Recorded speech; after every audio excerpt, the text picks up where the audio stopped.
们性，还有增加亚太区的气候韧性。那这个论坛是一个非常好的平台，让我们可以协力共同的来整合巩固我们的力量。团结还有合作是我们面对气候挑战最重要的一个态度。我们可以做出相关的调试的计划，没有人会落后。我们可以共同创造永续发展的未来。我非常有信心，今天的讨论，今天的论坛可以制定非常好的基础，让我们有非常好的成功的转型。所以我祝2023年太平洋气候变迁论坛一切顺利、圆满成功。那确实，台湾要跟友邦还有各位伙伴协同合作来对抗气候变迁的挑战。下一位贵宾，我们要邀请环保署长张子敬张署长为我们致辞。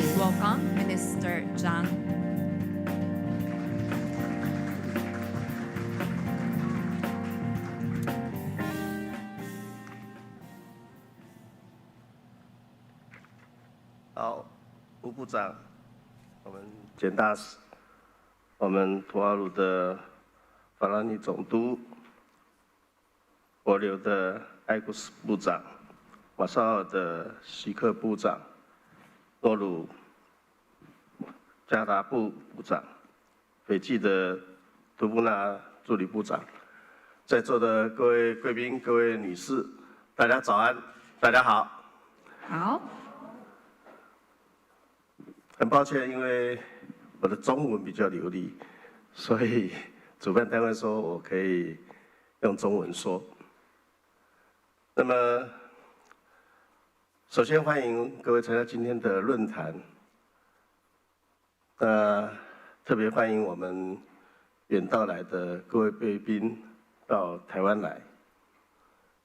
我们台湾就像我在2021年到帛琉参加 Our Ocean Conference 所说的，我们跟帛琉一样是一个非常美丽的岛国。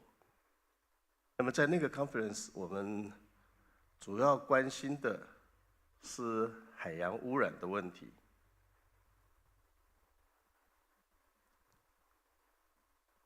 抱歉哈。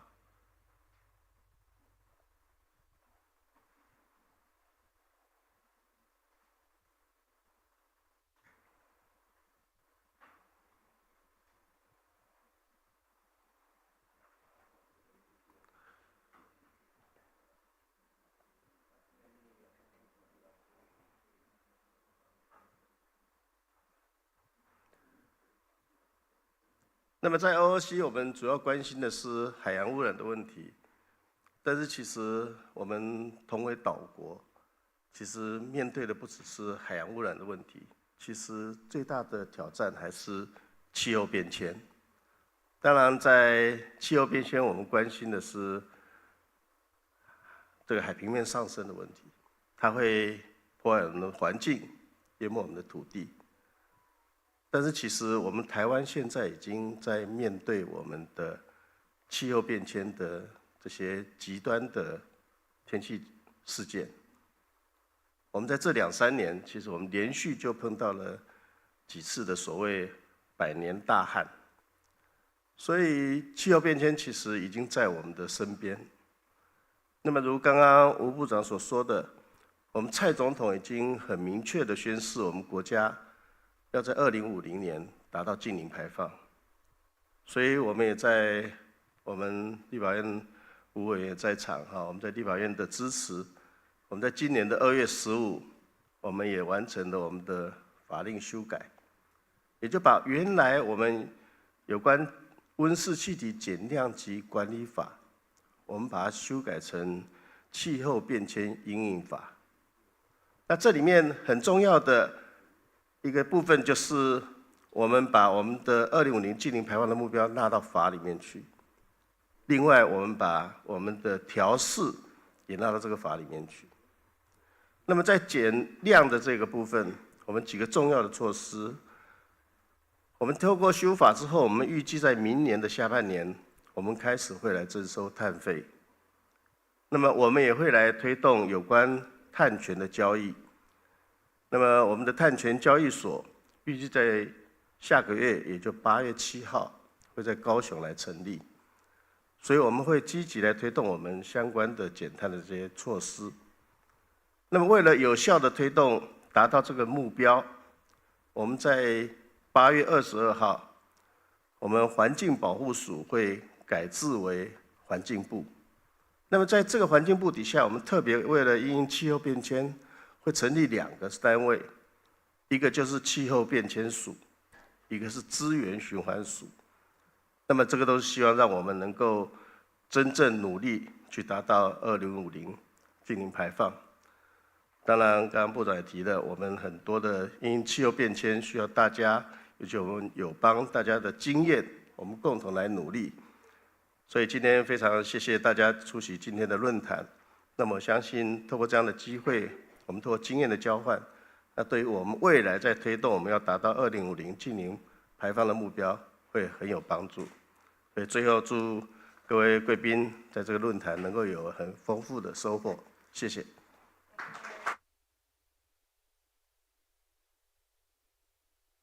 Your seats, thank you.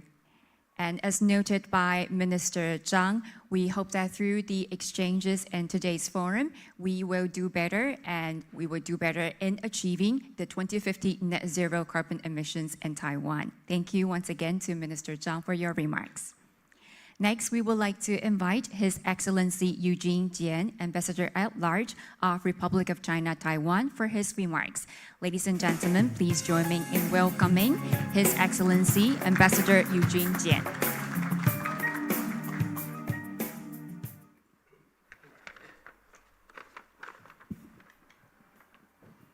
Your Excellencies, Minister Joseph Wu, Minister Zhang Zijing, General Governor Fanali from Tuvalu, Minister Aitaro from Palau, Minister Siak from Marshall Islands, Minister Gadabu from Nauru, distinguished guests, ladies and gentlemen, good morning. Good morning. I'm Eugene Chen, Ambassador for Climate Change and Sustainability. And I have the honor to serve as chairman for TICE, which is executing organization of Pacific Climate Change Forum. Since late June this year, there has been a series of record high temperature.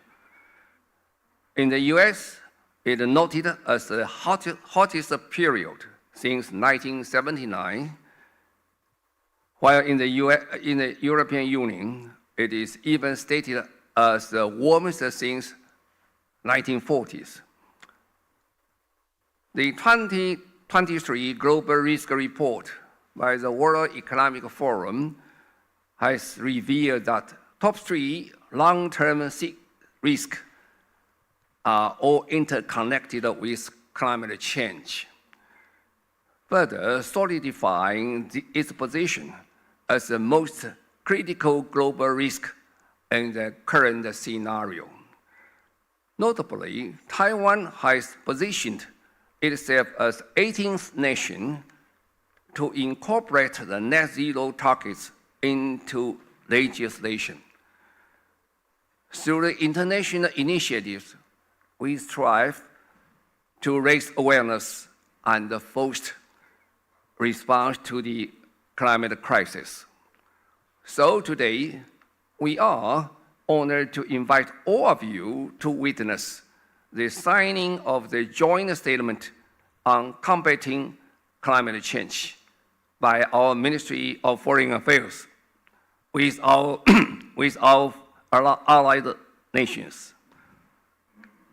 This significant event even further solidify our commitment to addressing the global climate crisis.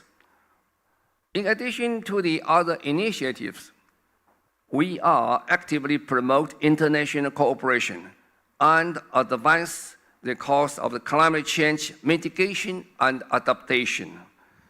These efforts are pivotal in supporting our allied nations in effectively tackling the challenges posed by climate crisis. Together, we can confront these challenges and work towards creating a sustainable future. Thank you. Thank you very much, Ambassador Jian. Ambassador, please take your seats. As mentioned by Ambassador Jian, the signing of the joint statement solidifies our commitment to fighting climate change. So without further ado, we will now proceed to the signing of this joint statement on combating climate change. Taiwan and its diplomatic allies in the Pacific recognize the urgent need to combat climate change and to mitigate its impact on communities and the natural environment. So today, we reaffirm our commitment to implement the Paris Agreement and to achieve its goals by signing this joint statement on combating climate change. To be environmentally friendly and sustainable, today's joint statement signing will be paperless, signed with an Apple Pencil and iPad. As the signatories sign the joint statement later on, their signatures will be displayed on the screen at the back at the same time. Now we would like to invite all signatories to please take your seat on the stage. Please welcome Minister Zhao Xie Joseph Wu of Foreign Affairs, Republic of China, Taiwan. His Excellency Tonfinga Filani, Governor General of Tuvalu. His Excellency Gustav Aitaro, Minister of State, Republic of Palau. His Excellency John Silk, Minister of Natural Resources and Commerce, Republic of the Marshall Islands. And His Excellency Renia Gadabu, Minister for Climate Change and National Resilience of Nauru. We would like to invite all signatories to please be seated. Thank you.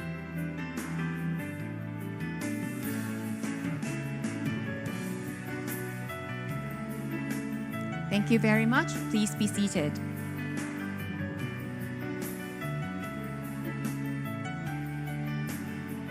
And now we would like to invite the signatories to please sign this joint statement.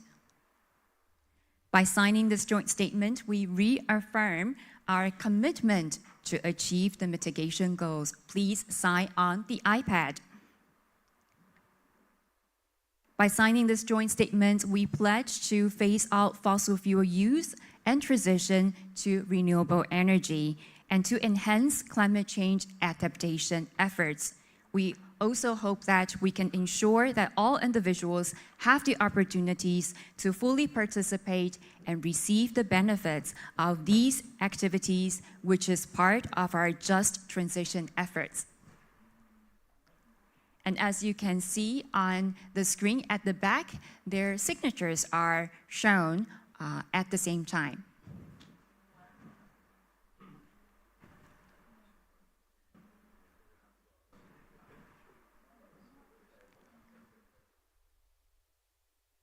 At the same time, we also hope that by signing this joint statement, we can pursue joint opportunities to diversify our economies, to enhance food security and water security, to protect and restore natural habitat, and to promote the establishment and management of marine protected areas.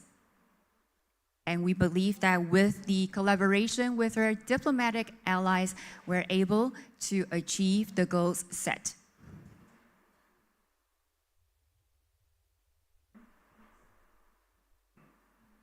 All right, as we are gathering the signatures from all the signatories, we want to thank the diplomatic allies for showing your support and for committing to achieving the goals with Taiwan.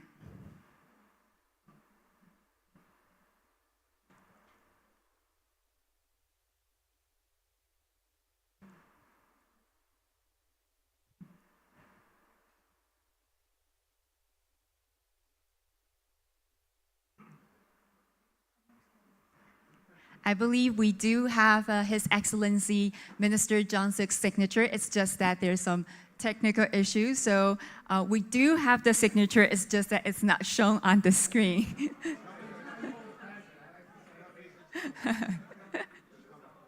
Okay, just with a little bit time delay, but it shows on the screen. Okay. All right, thank you. Thank you very much. And now we would like to invite the signatories to please look at our photographer. Let's have a group photo to commemorate this moment. So please look at photographer in a big smile. Thank you very much. All right, thank you. And now we would like to invite the signatories to please stand up and move towards the center a little bit. We would like to have a group photo with the signed joint statement at the back. Move towards the center a little bit, that would be fine. Thank you.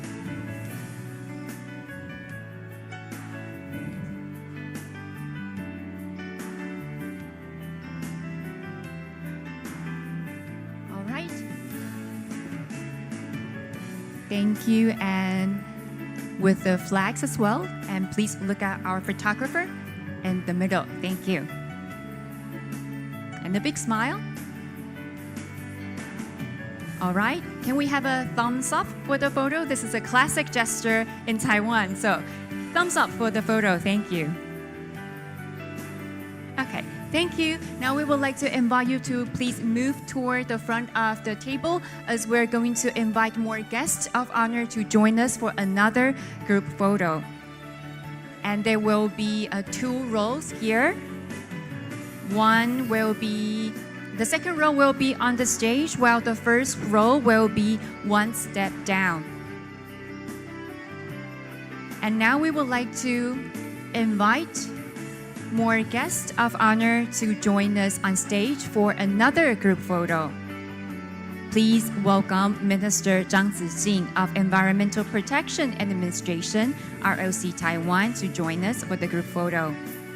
His Excellency Eugene Jian, Ambassador at Large of ROC Taiwan. Legislator Wu Yiding, Legislator Hong Shenhan, please join us on stage. And now we would like to invite more guests to please join us in the second row for the group photo. Please welcome Ms. Angeline Sonsei, Political Officer at EETO.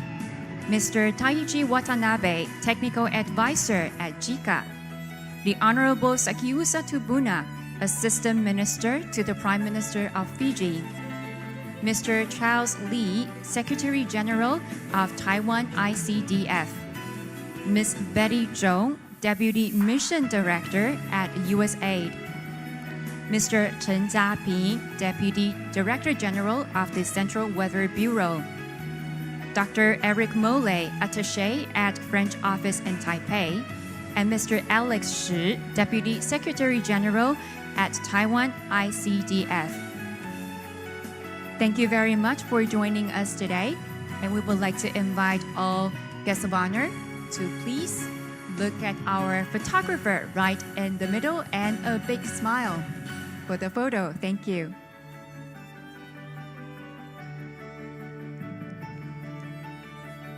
Okay, please look at our photographer who is, okay. And another photo with a thumbs up, the must-do photo here in Taiwan. So, and a big smile for another group photo. Thank you very much. Okay, thank you for joining us. Please take your seats downstage. Thank you. So we would like to invite our guests to please return to your seats. And now we would like to have one last group photo with all the participants in this forum. So please remain seated. We would like to have the photographer. The photographer will take the photo from the stage up front. Okay. All right, so we would like to invite all participants to show us your biggest smile, and please look at our photographer right here on stage. All right, 3, 2, 1, and a big smile. Thank you. Okay, one more photo, and I guess you know what I'm asking you to do. So thumbs up, okay, for the photo. Thank you. All right, thank you very much, and thank you all for joining us today. Thank you. Ladies and gentlemen, we will now take a short break. Our forum will resume at 10:10, and refreshment is served outside, so please help yourselves, and please be back by 10:10 for our 2 panels. Thank you very much. We will see you after the break.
Ladies and gentlemen, welcome back to the 2023 Pacific Climate Change Forum. We will now proceed to the first panel today, and in this panel, ministers from the Pacific Island countries will share with us their insights into climate change adaptation. The moderator for this session is Mr. Charles Lee, Secretary General of Taiwan ICDF, International Cooperation and Development Fund.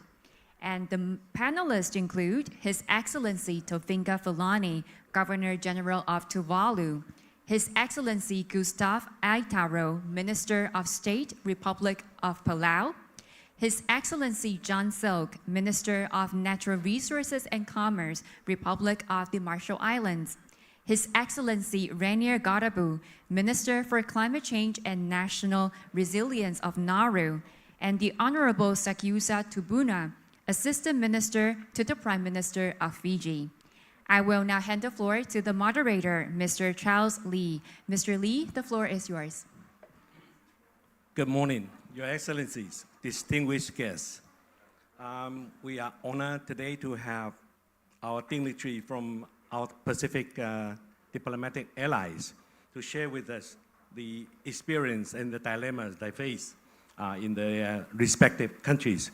So first of all, I would like to invite His Excellency, the Governor General of Tuvalu, to give us a brief introduction to the situation in Tuvalu. Please.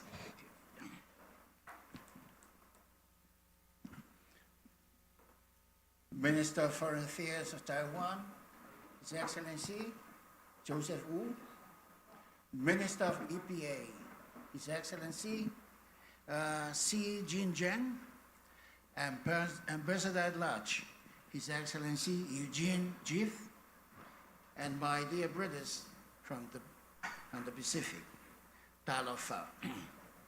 I have the honor to deliver this statement on behalf of the government and the people of Tuvalu.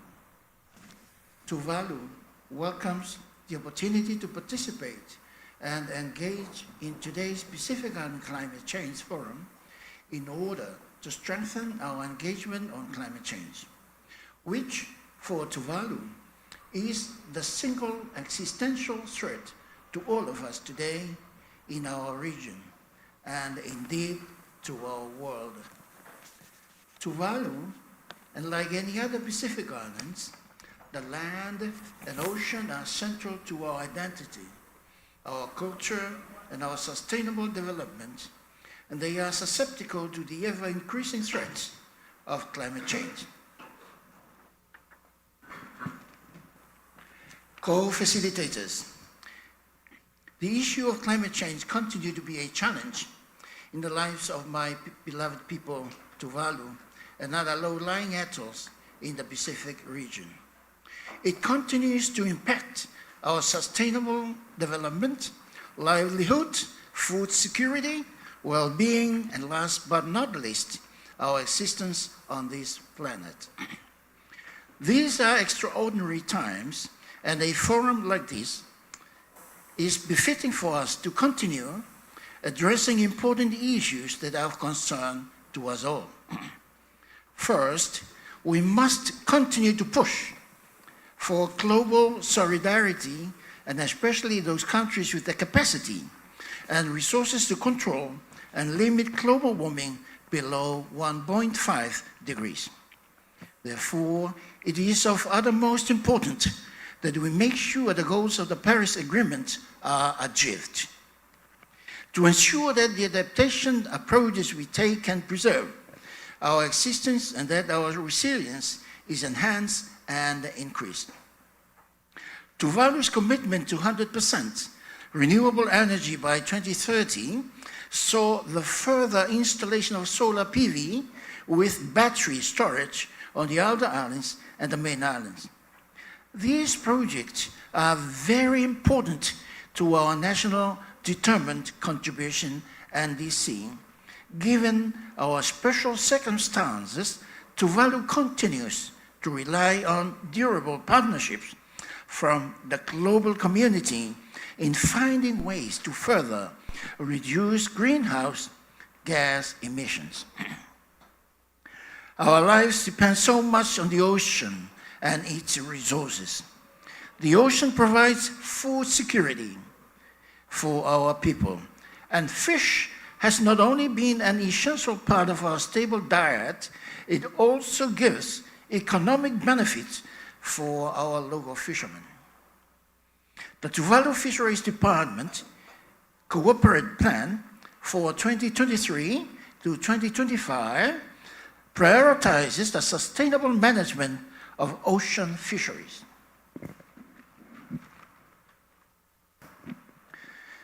Resources that taking into consideration the importance of regional cooperations in areas like monitoring, control, and surveillance in our territorial water, and the need to improve the management of coastal fisheries that is imperative for sustainable inshore resources which face threats of overfishing and impact of climate change.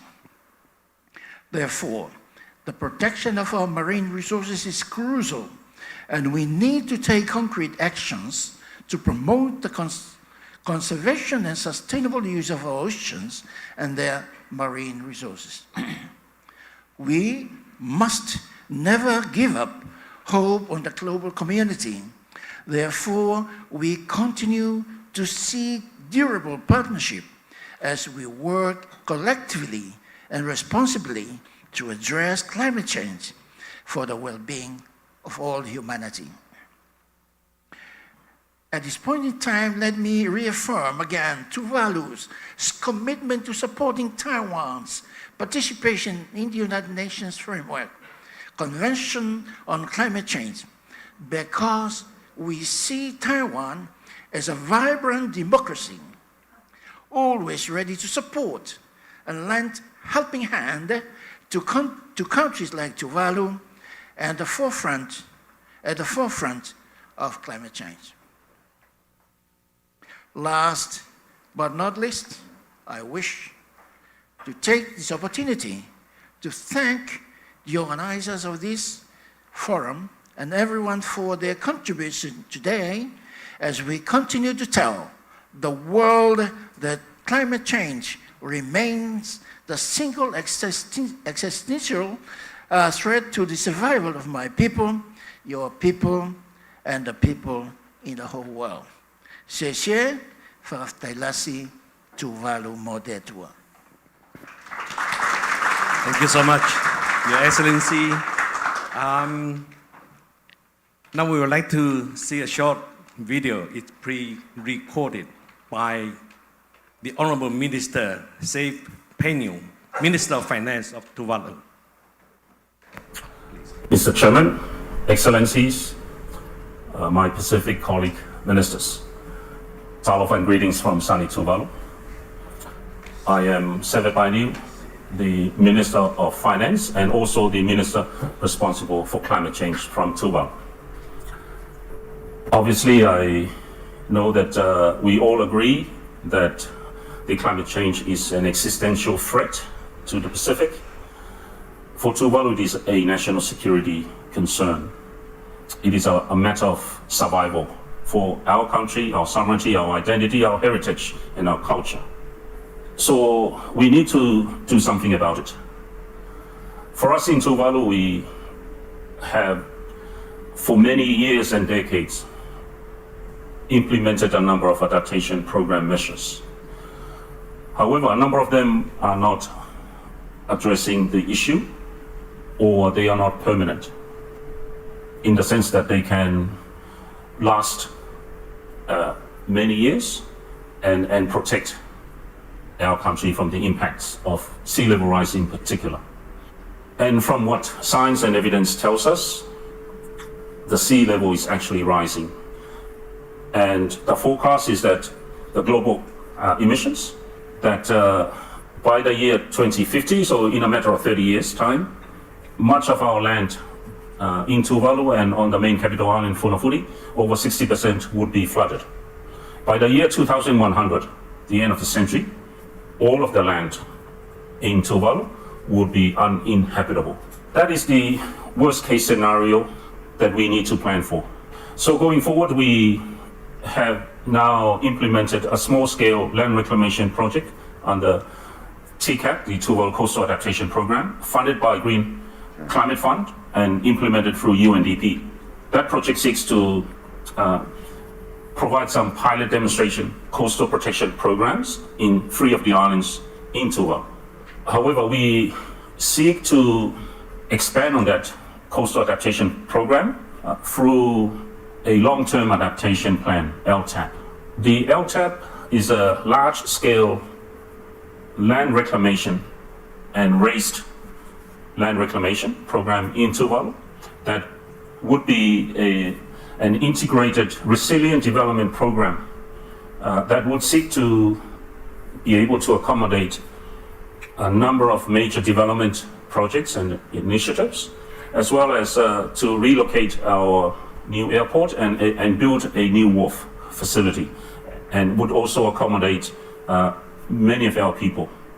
Should that worst case scenario hit us in terms of sea level rising, in order for us in Tuvalu to implement such an ambitious program, and we know that is quite ambitious, but however, it has been technically tested and proven feasible, and we see it around the world. In the Maldives, where it is a low-lying atoll nation, just like us in the Pacific, they have many islands that have been built up from dredging, and right across the world, that has been feasibly proven to be possible. The challenge for us is in terms of climate finance. In Tuvalu, we call for our partners to realign their funding mechanisms and funding modalities to comply with a number of key principles. One is that it needed to be flexible and responsive to the need for each small island developing states for us here in the Pacific, since we have our own unique characteristics, and therefore any funding modality would need to respond accordingly. Secondly, it needed to be provided at scale, large amounts of funding. Thirdly, it needed to be speeded up so that we could access that pot of money readily. So that involves looking at the access procedures and the funding modalities to enable that to occur. It also needed to be provided in the form of grant, cash grant, and or very soft concessional terms. It cannot be provided in terms of debt financing because already our economies are having very high debt distress. And then finally, any climate finance would need to be new and additional financing rather than a mere reallocation of existing funds that already had been pledged as climate finance.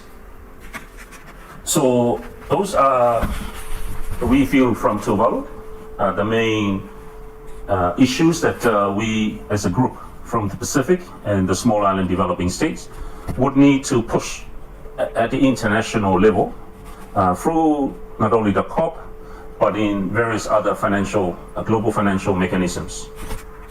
Secondly, I think in terms of our preparation for COP28 at the end of the year, Tuvalu would like to outline 3 or 4 main areas of priority. One is that we need to keep the fight, to keep the 1.5 degree pathway alive.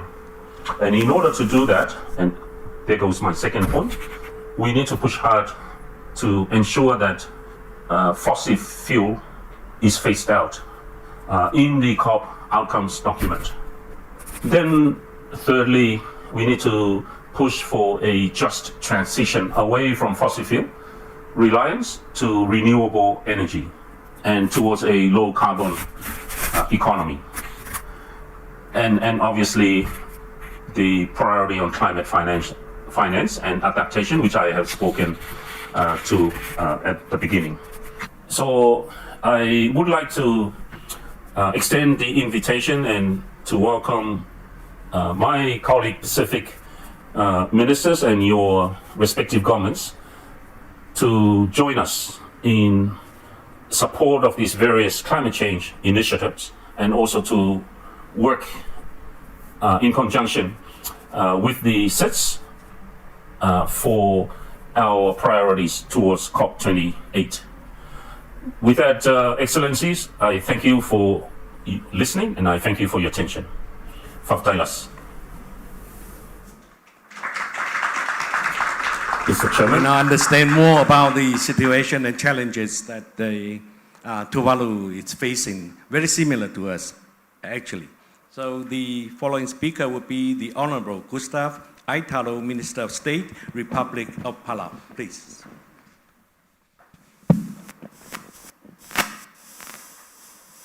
Well, good morning.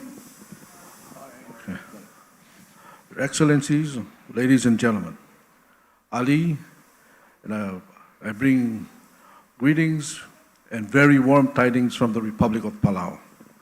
I'm honored to be a part of this momentous occasion in joining with partners of the Pacific, and most especially with our esteemed partner, the Government of the Republic of China, Taiwan. Distinguished colleagues, this is a critical moment in history as we face unprecedented challenges that are not only in the global perspective, but at a much closer to home challenges. I am referring to our region and our nations. We all have been devastated by the threats and impacts of COVID-19, the Ukraine situation, both of which have devastated impacts on our economies and further exacerbated our efforts to address climate change impacts within our respective countries. Financial resources are drawn to mitigate the economic downturn of our nations, and thus means less resources to address adverse effects of climate change, such as sea level rise, recurring storms that affect our livelihoods, education, homes, and social structure. The islands, countries, we are the front lines of climate change impacts. We are the very benchmark of the world's survivability. We see it, we feel it, and most of all, we live it. Your Excellencies, we have numerously voiced our concerns in the international arena, and yet we are not heard. And it has resulted in some countries making bold and loud statements in these international arenas or to the international community. For example, our president in one of the UNGA, quote and unquote, just said, might as well bomb us. And in our shores, like this, I thank the representative of Tuvalu, standing in his shores, wearing his suit and tie, pleading their case to the international community. That very action taken personifies our challenges. Where we stand next, where will we stand next to plead our case? Or will we even have a place to stand on? As a global community, we are far from achieving our goals of net zero emissions to limiting warming to 1.5 degrees Celsius to ensure our survivability in the blue Pacific continent. We have numerous times have urged the world to act rapidly to limit climate risk by holding emissions to levels that will not exceed 1.5 degree temperature rise by end of the century. However, the partnership with Taiwan, with its Pacific allies, has directly advanced our efforts in our commitments to the Paris Declaration. The bilateral assistance for climate change activities within our countries exemplifies Taiwan's commitment to the goals and activities of the Paris Declaration. Today, with this statement, our Just Transition Initiative, we affirm our unwavering commitment to the international community to participate in this initiative. The Just Transition encompasses the very concerns and challenges that are not only limited to the Pacific Islands, but to all international partners as well. I take this opportunity to convey the Republic of Palau's utmost gratitude to the government of Taiwan in its unwavering support to not only your allies, but to the international community as well. The Just Transition is another contribution of Taiwan to the world. It is our testament to our commitment to the Paris Declaration. In closing, please allow me to borrow a line from a statement by Madam President Tsai Ing-wen, which is a message that exemplifies our partnership. We are all family. Let us stand on the international stage with courage, determination, and confidence. This just transition is our determination to the Paris Declaration. Our partnership gives us the courage and confidence to stand on the international stage. Thank you, Sheshe and Gopal Masula. Thank you very much, Minister Aitaro. The following one will be the Honorable John Silk, Minister of Natural Resources and Commerce, Republic of the Marshall Islands. Please. Thank you, moderator. Good afternoon to all of you, excellencies, friends, colleagues, guests. 2 weeks ago, about 3 weeks ago, we had our Foreign Fisheries Agency meeting in the Marshall Islands. And as you are aware, the FFA is a collective of all the Pacific Island countries, including New Zealand and Australia. And one of the issues that we discussed was climate change and how it would affect our fisheries. Because with what the scientists are telling us is that with the sea level warming, with the sea warming, there is a good possibility that our fish will migrate from our part of the Pacific. With that, that's our only means of resource, not only for food, but for our economies. Most of our economies depend on the fisheries. So with climate change and warming, what does that do to our part of the Pacific? Our only means of resource. So those are the issues that we discussed 3 weeks ago. And a week ago, I was in Brussels before I came here on a ministerial meeting on climate. And they discussed inclusiveness. And when I was there, I was thinking, well, inclusiveness, where does Taiwan fit in? You were talking inclusiveness, where does Taiwan fit into all of this? So that was a question that was in my mind, and I was thinking that I should share that with you in this forum. I think it's very important and it's wrong for the world not to include Taiwan in these kind of discussions. At the end of the day, everybody is affected by this. I think if we can work together as a global forum and with the inclusion of Taiwan in this forum, then we will be better off. And there is no question about that. Think back about what happened with the COVID when it hit. Taiwan was one of the countries that was most prepared for the COVID, and yet they're not a member of the WHO. Those are questions that we should be asking ourselves because all related to climate change. You know,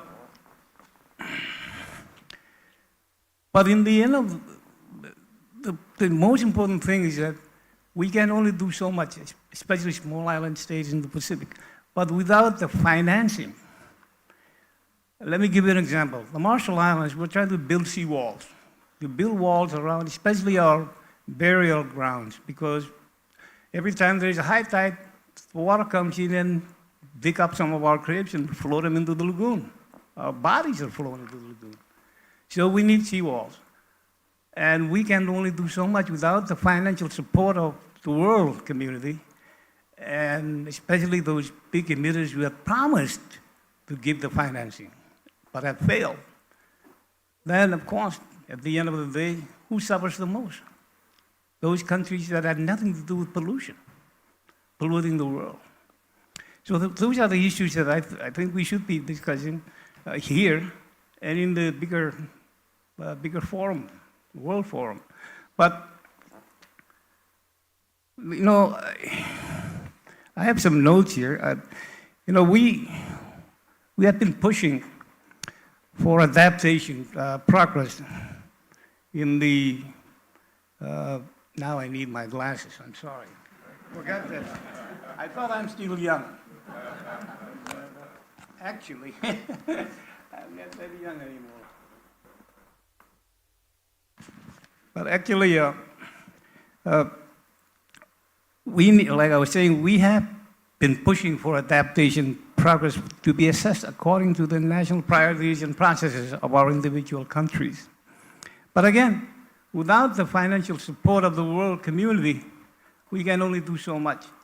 And the question for us with sea level rise, the question for us is, if we have to build seawalls around our countries, around our islands in the Marshall Islands, you know, it's spread out over 800,000 square miles of water and individual atolls.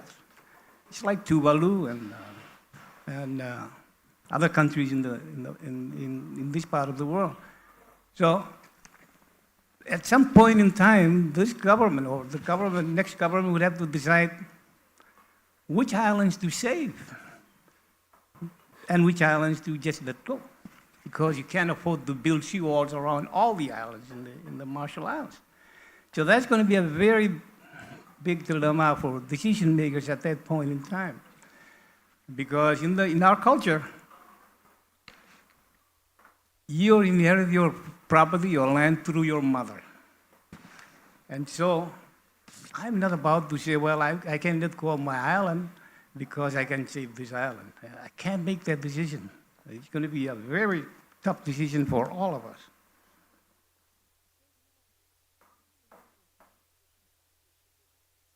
So I guess what I'm trying to say is we need each other. We can't work alone. No man is an island, as the saying goes. No man is an island. That's very true today. And I like that song, and it should be sung. But anyway, let me close by rephrasing some of comments I made to my colleagues when we had this meeting in the FFA, meeting in Majuro a couple of weeks ago. And now this is what I told my colleague ministers. I said, fellow ministers, friends, God in His infinite wisdom had bestowed upon our ancestors the privilege and the right to call each of our islands home. In my language, the word Lamoran literally meaning mother. So generations after generations, our ancestors were able to navigate the constant challenges confronting them and have, through their wise counsel and foresight, been able to withstand the test of time, the impact of other cultures, the devastations of war brought to our shores by others whose dispute we had nothing to do with. But throughout this period in our Pacific history, our ancestors were left to their own devices on how to best weather the storms of the time and the winds of change blowing across the Pacific. But survive they did, and have passed on to our generation an investment in our islands, culture, and sacred heritage. So I went on to say, fellow ministers, today our generation is challenged with the consequences of climate change. For me, the very survival of my country as an independent nation is at stake, let alone our marine resources. Personally, over 20 years ago, when I first became a member of parliament, our preoccupation then was nation building. Today, the issue is how to make sure that the next generation of the Marshalese will still have a country to call home. That's what I told my colleagues then 3 weeks ago when we had the FFA meeting, because all of us in the Pacific are affected by climate change and sea level rise. At what point the world should stop talking about sea level rise and actually do something about it? Make their commitments. There are commitments that have been put on the table for so long, and even with those commitments that have been delivered, financial commitments, it's so difficult to access to finances, funding, that it makes a mockery of why we have to go to all these meetings every year for COP, from COP 1 to next COP is COP 28. When are we going to stop going to this COP meeting and start really doing action to work together to prevent climate change, or to keep sure that it remains 1.5 or less? So I thank you all for the opportunity to meet with you, and thank the government of Taiwan for the invitation. I'm really privileged that I could come back to Taiwan, a country that I consider a very close friend. Thank you all. Thank you very much, Minister Silk. We understand the Pacific region holds great importance for every one of us. And Taiwan has been actively engaging in numerous projects related to food security, climate, and the environment in this region. To follow this line, I would like to invite the next speaker, the Honorable Rainier Kadabu, Minister for Climate Change and National Resilience, Republic of Nauru. Thank you.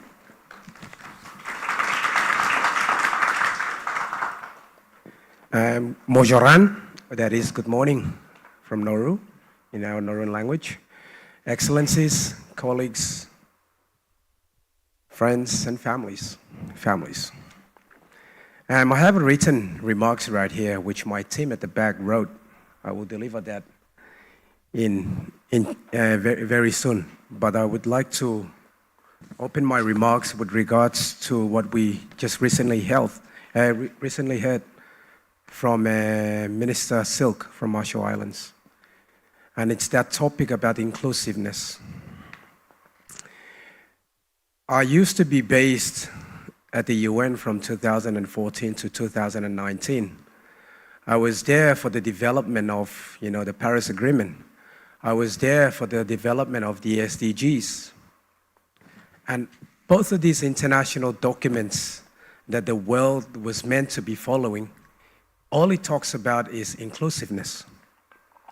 We saw the development of the MDGs that was only developed by a few. That's why not a lot of people endorsed it and acknowledged it. But the difference with regards to the Paris Agreement and the SDGs was that the entire 193 sovereign nations of the UN all collectively did it. And it all talks about inclusiveness. And UN's motto is leaving no one behind. Are we true to that motto? How could we turn a blind eye with Taiwan, with 23 million people that are part of this global population? So I think if we are to be true in addressing all the many challenges out there, such as climate change and others, we should be true in the UN motto of leaving no one behind. And we should never leave Taiwan behind. Because for sure, and we all know and we've experienced, that Taiwan can help. Taiwan can help in so many areas, not only in climate change, but in other sustainable development areas. So inclusiveness is very important. And that is the message that we must ensure that it gets out from this meeting. So now I have to turn to this statement, because I know that my team will be very upset if I didn't read their statement. That's why we have experts within our teams. So I would like to thank the government of Taiwan for organizing this event. As has been repeated many times at many events, just like this one, climate change is an existential threat to microstates in the Pacific like Nauru, and to other Pacific islands also. We said it in 1992 when the UN Framework Convention was signed. We said it in 2015 when negotiations finally concluded on the Paris Agreement. I say it one more time today, climate change is an existential threat for Pacific countries. How far have these cries gotten us? The concentration of carbon dioxide in the atmosphere continues to climb.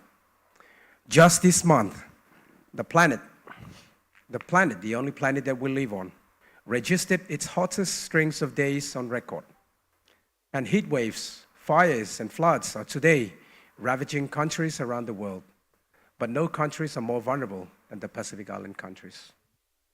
My families, you know, my experts wrote my friends, but when I look at us all here, I saw families. That's why I'm saying my families. I am not here to assign blame for this state of affairs. Instead, I must soberly assess the situation and its implication for my country. Had the world begun reducing its emission in earnest when small island states first called attention to the crisis in the 90s, then maybe we would be in a different situation. Now, I am afraid we must accept that climate change impacts will continue to worsen for many decades, and only radical action will ensure that my country remains secure and viable. That is why we are calling for a just transition.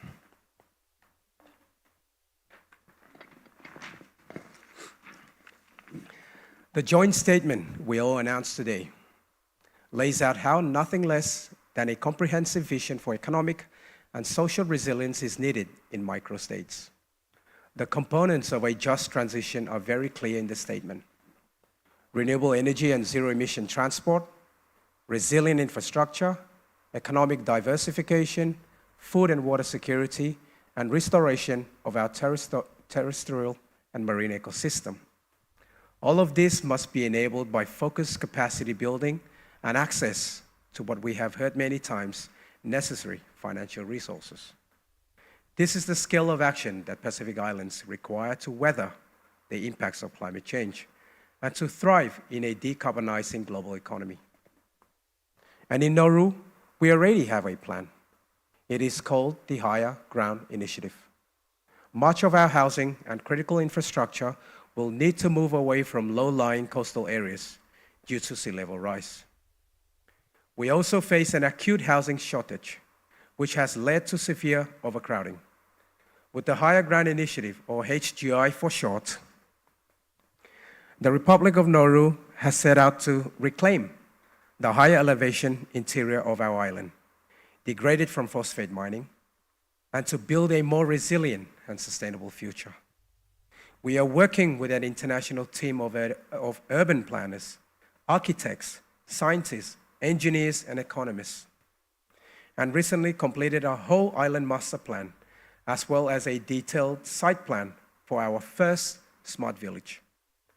This is accompanied by a strategy for reforestation, agriculture, and topsoil generation. The first neighborhood of the smart village will include 80 single-family lots, 40 apartments and live work units, approximately 2,250 square meters of office and commercial space, and multiple green space to facilitate recreation, food production, and reforestation. Structures will integrate rooftop solar energy-efficient appliances, rainwater harvesting and greywater recycling, and other sustainability measures. Every structure, as well as the 10-hectare site itself, will function as an engine of sustainability for the country and will serve as a model for development across the rest of the island. Just on the last page now. Our motto of HGI is built by Nauruan hands. This is a promise to our people that HGI will provide training and good jobs for all ready to get down to work of rebuilding a nation. We are looking to manufacture many of the component parts of the new smart homes, which themselves are based on Nauruan design tailored to our local climate and our culture. And by smart, we do not mean our new development will be filled with the latest gadgets, like in Dubai, smart village. No, it's not smart like that. It's smart too according to Nauru standards.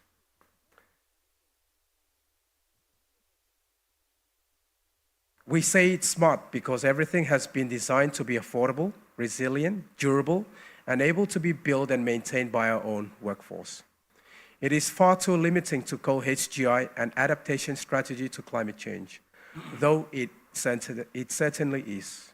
More accurately, Higher Ground Initiative, Higher Ground is the future for Nauru. It is our only future, and we need our development partners to help make it a reality. So my families, climate adaptation goes well beyond constructing seawalls and growing mangroves. And a just transition must encompass far more than solar panels. A just transition means finally making room for Pacific Island countries in a global economy that has left them to drown for far too long financially and now physically.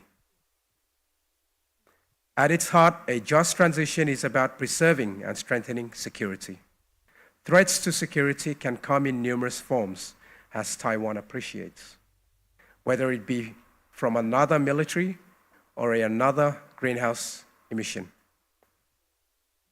Those that are most directly impacted have a special appreciation of just how fragile one's security can be.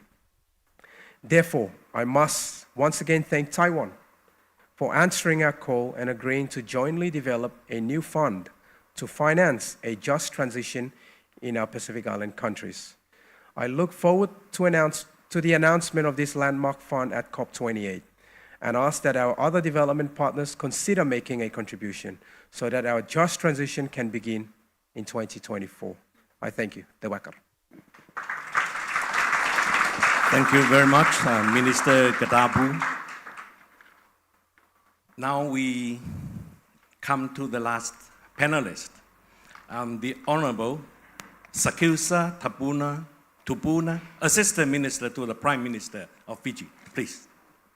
Thank you very much, Excellency.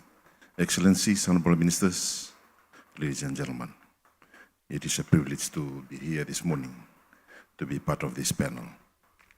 Our new government has just come into power 6 months ago, and Fiji, like the other countries in the Pacific, is trying to address the issue of climate change.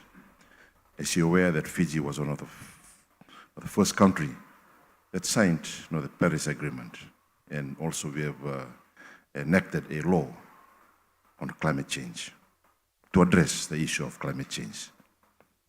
We are also at the same time continuously assessing all our strategies to address climate change.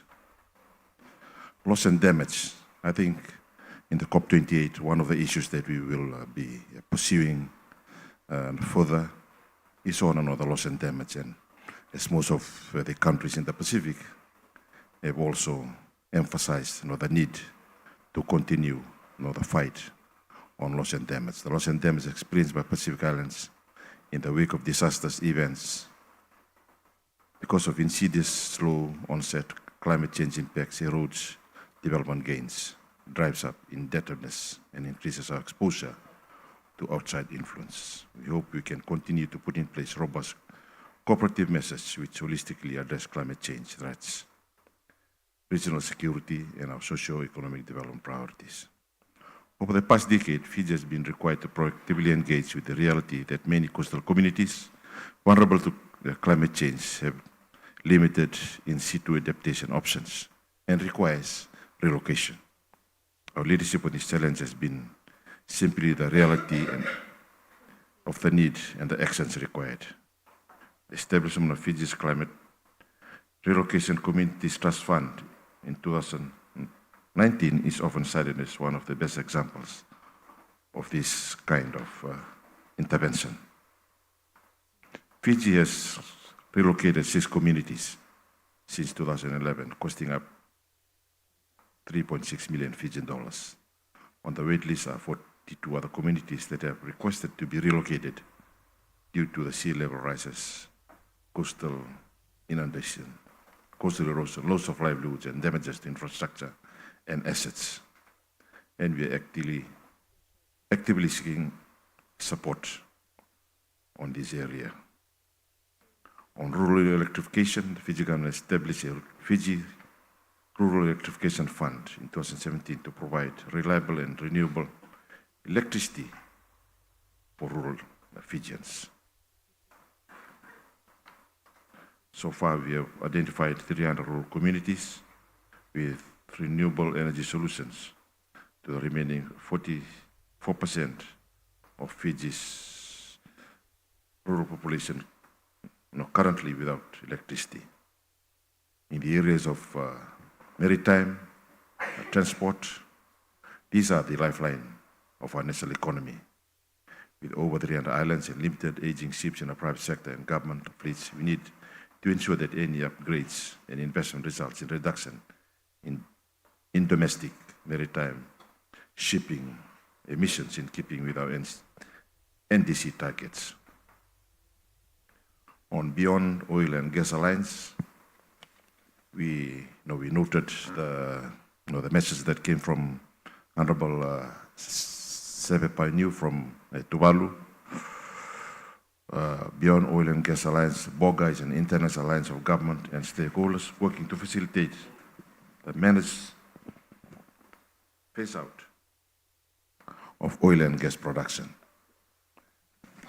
At COP27 in Sharm el-Sheikh, Fiji joined BOGA as a friend, and as time was needed to seek formal approval from our capital.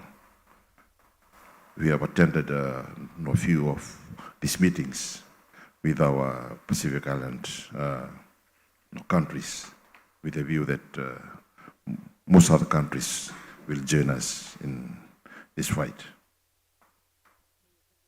Domestic policies, our low emission development strategies, 2018-2050 strategized actions required to drive down national emissions to achieve net zero annual emissions by 2050. The National Energy Policy provides further guidance in updating national energy policy to align with Fiji's NDC targets.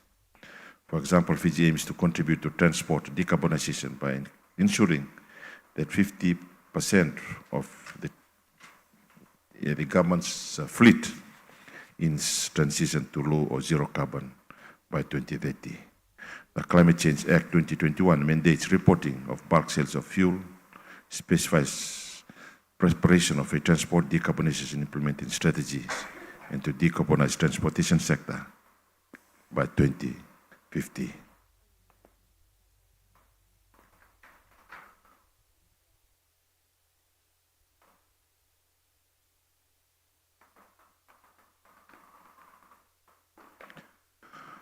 In closing, I would like to thank the Taiwanese government for the support that has been provided to Fiji. We have a big project, technical missions, assisting our farmers in ensuring that we have adequate food for food security, and trying to train them in new technology which they can adapt to. And of course, one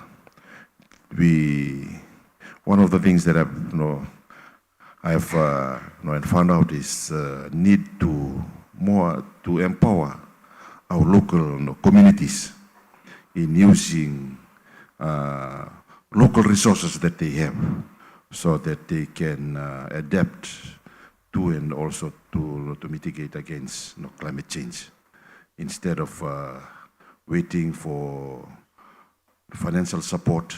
There needs to be more assistance in empowering local communities in the islands, in the villages, so that they utilize whatever they have. And most of these are just using traditional and cultural practices, which I think there is a need for those practices and cultural values to be strengthened. And in that way, then they will know what is the best way that they can go forward in trying to address climate change in their communities. So once again, I would like to thank the Republic of China, Taiwan for the support. And we have a good partner also in the Pacific, which is Fiji, supporting you. Thank you very much. Thank you very much, Minister Tupuna. We have listened to the sharing and statement by all the ministers and also the Governor General of Tuvalu. So we understand the overwhelming challenges that all of us are facing. We understand that international joint efforts are the key to tackling the climate change challenges. So I will call on our like-minded countries to join hands with us. You understand that Taiwan is always ready to render a helping hand to wherever needed. And to act single-handedly can never achieve the goal. We would like to invite all of you to work with us and to figure out more feasible and more effective projects to help all our friends, from the island countries, just like us. And I would like to thank you all once again for joining us and sharing with us, and let us understand all the difficulties and challenges, the overwhelming challenges that we are facing, especially in the individual island countries. The policy, the resource may be different, but if we join hands with our partners, like all of you, please, this is the time for our action. And we are ready. Taiwan is ready to work with all of us.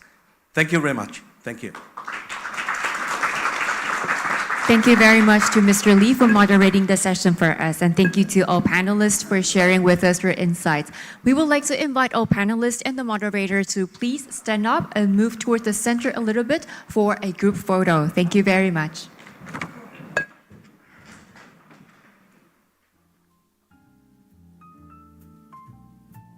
Okay, so a little bit towards the center. Okay. All right, please look at our photographer right in the middle and the big smile. Thank you. Okay, thank you very much. Okay, thumbs up. You're now accustomed to this gesture here. Okay, thank you. Please look at our photographer. Okay, thank you so much. Please take your seats downstage. Thank you. And ladies and gentlemen, this concludes our first panel. We will now take a short break, and our next session will begin at 11:20. Once again, refreshment is served outside, so please help yourselves, and please be back by 11:20. Thank you very much.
Ladies and gentlemen, welcome back to the Pacific Climate Change Forum.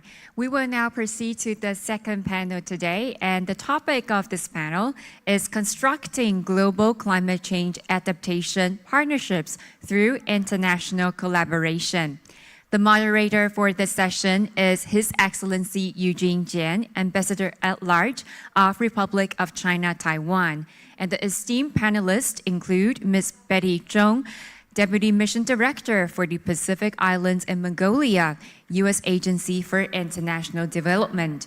Mr. Taiji Watanabe, Technical Advisor at the Global Environmental Department, Office for Climate Change, Japan International Cooperation Agency, or JICA. Dr. Eric Mollet, Attaché for Scientific and Academic Cooperation at the French Office in Taipei. Ms. Angeline Sonze, Political Officer at the European Economic and Trade Office, as well as Mr. Alex Shi, Deputy Secretary General of International Cooperation and Development Fund, or Taiwan ICDF. I will now hand the floor to the moderator, Ambassador Jian. Ambassador Jian, the floor is yours. Thank you. Your Excellencies, distinguished guests, ladies and gentlemen. After the first panel's discussion one, I think we get some idea about climate change from the honorable ministers.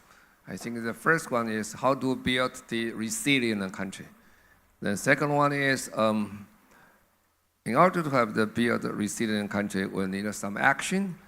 We need some partnership, we need some cooperation, and most important, we need some technology and finance. So now we invite 5 distinguished guests to talking about his country's experience in offering some assistance or in corporations to doing the adaptation in the island countries or in the other place. So first, we invite the Betty Zhong from the United States. Now, Betty, the floor is yours. All right, good morning. Good morning. Thank you, Ambassador. Excellencies, ladies and gentlemen, ni hao and aloha. As you know, my name is Betty Chung. I call the beautiful Pacific island of Hawaii home. And I was born in Taichung, Taiwan, so I also have a great connection to this land. So I'm very, very happy to be here in person. A special thanks to our Taiwan colleagues and especially Taiwan ICDF and Alex Shi for, we really talked a lot in the past few years and we moved toward action. So I look forward to highlighting some of our collaborations together.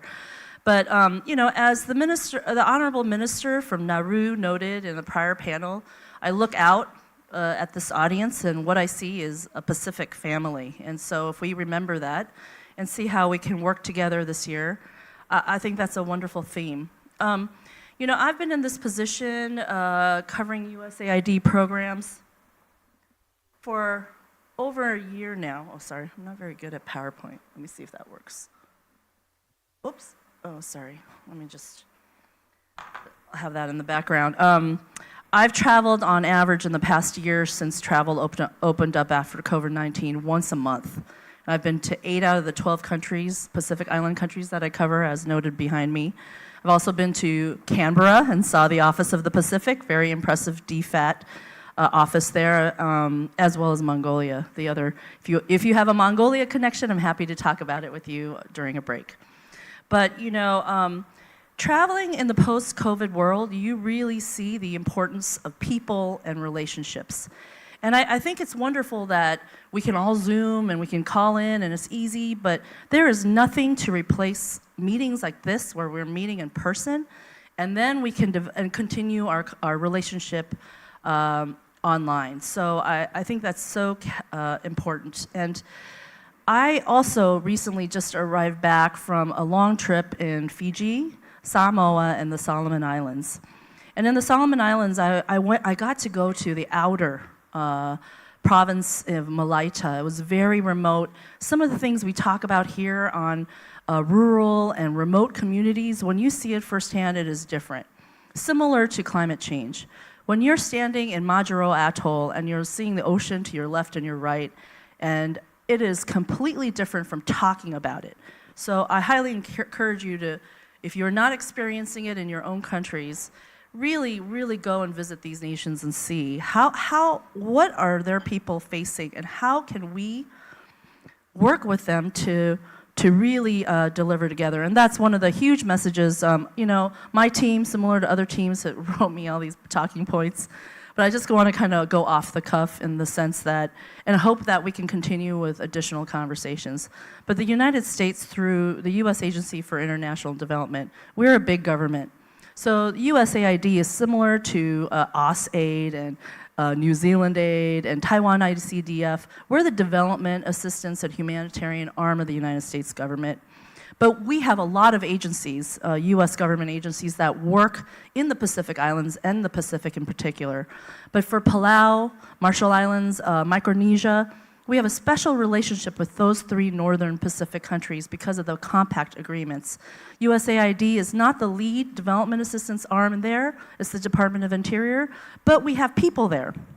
So I do want to note that, you know, in the past 2 years, we've put people on the ground just to get back out in the Pacific. I think that's so important. That's one thing our Australian, New Zealand colleagues, Japan, Taiwan do so well. We have people on the ground really understanding the country context, and really and listening, and what is it that you know, Tuvalu needs?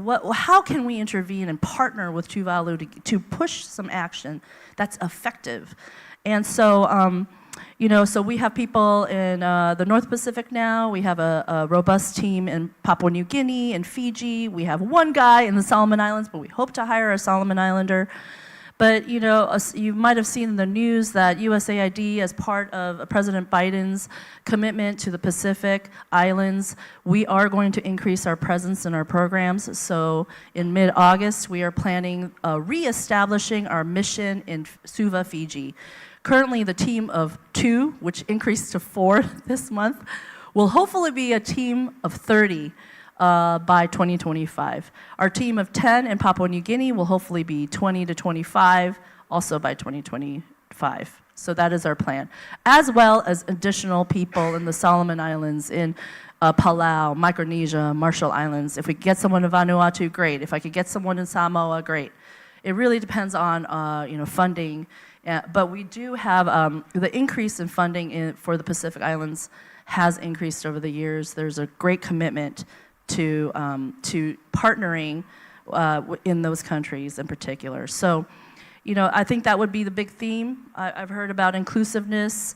And for us, USAID in the United States, we're very committed to partnering, listening, but let's go past listening and talking and actually partnering to do something together, to deliver.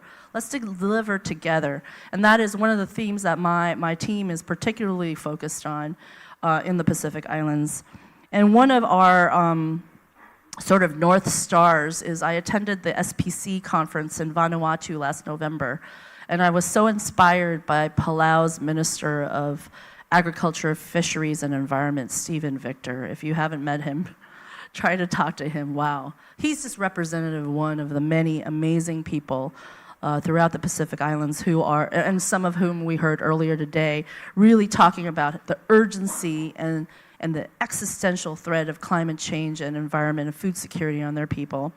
And what I remember him telling me is, okay, I like all these ideas coming from you, United States, you, ex-partner, but what, at the end of the day, what you're proposing to do, you know, how is what you're planning to do impacting the lives of the people in Palau? So I always, whenever we talk about some grand idea, I always think to my mind, how is what we're doing impacting the lives of the people in the country that we're serving?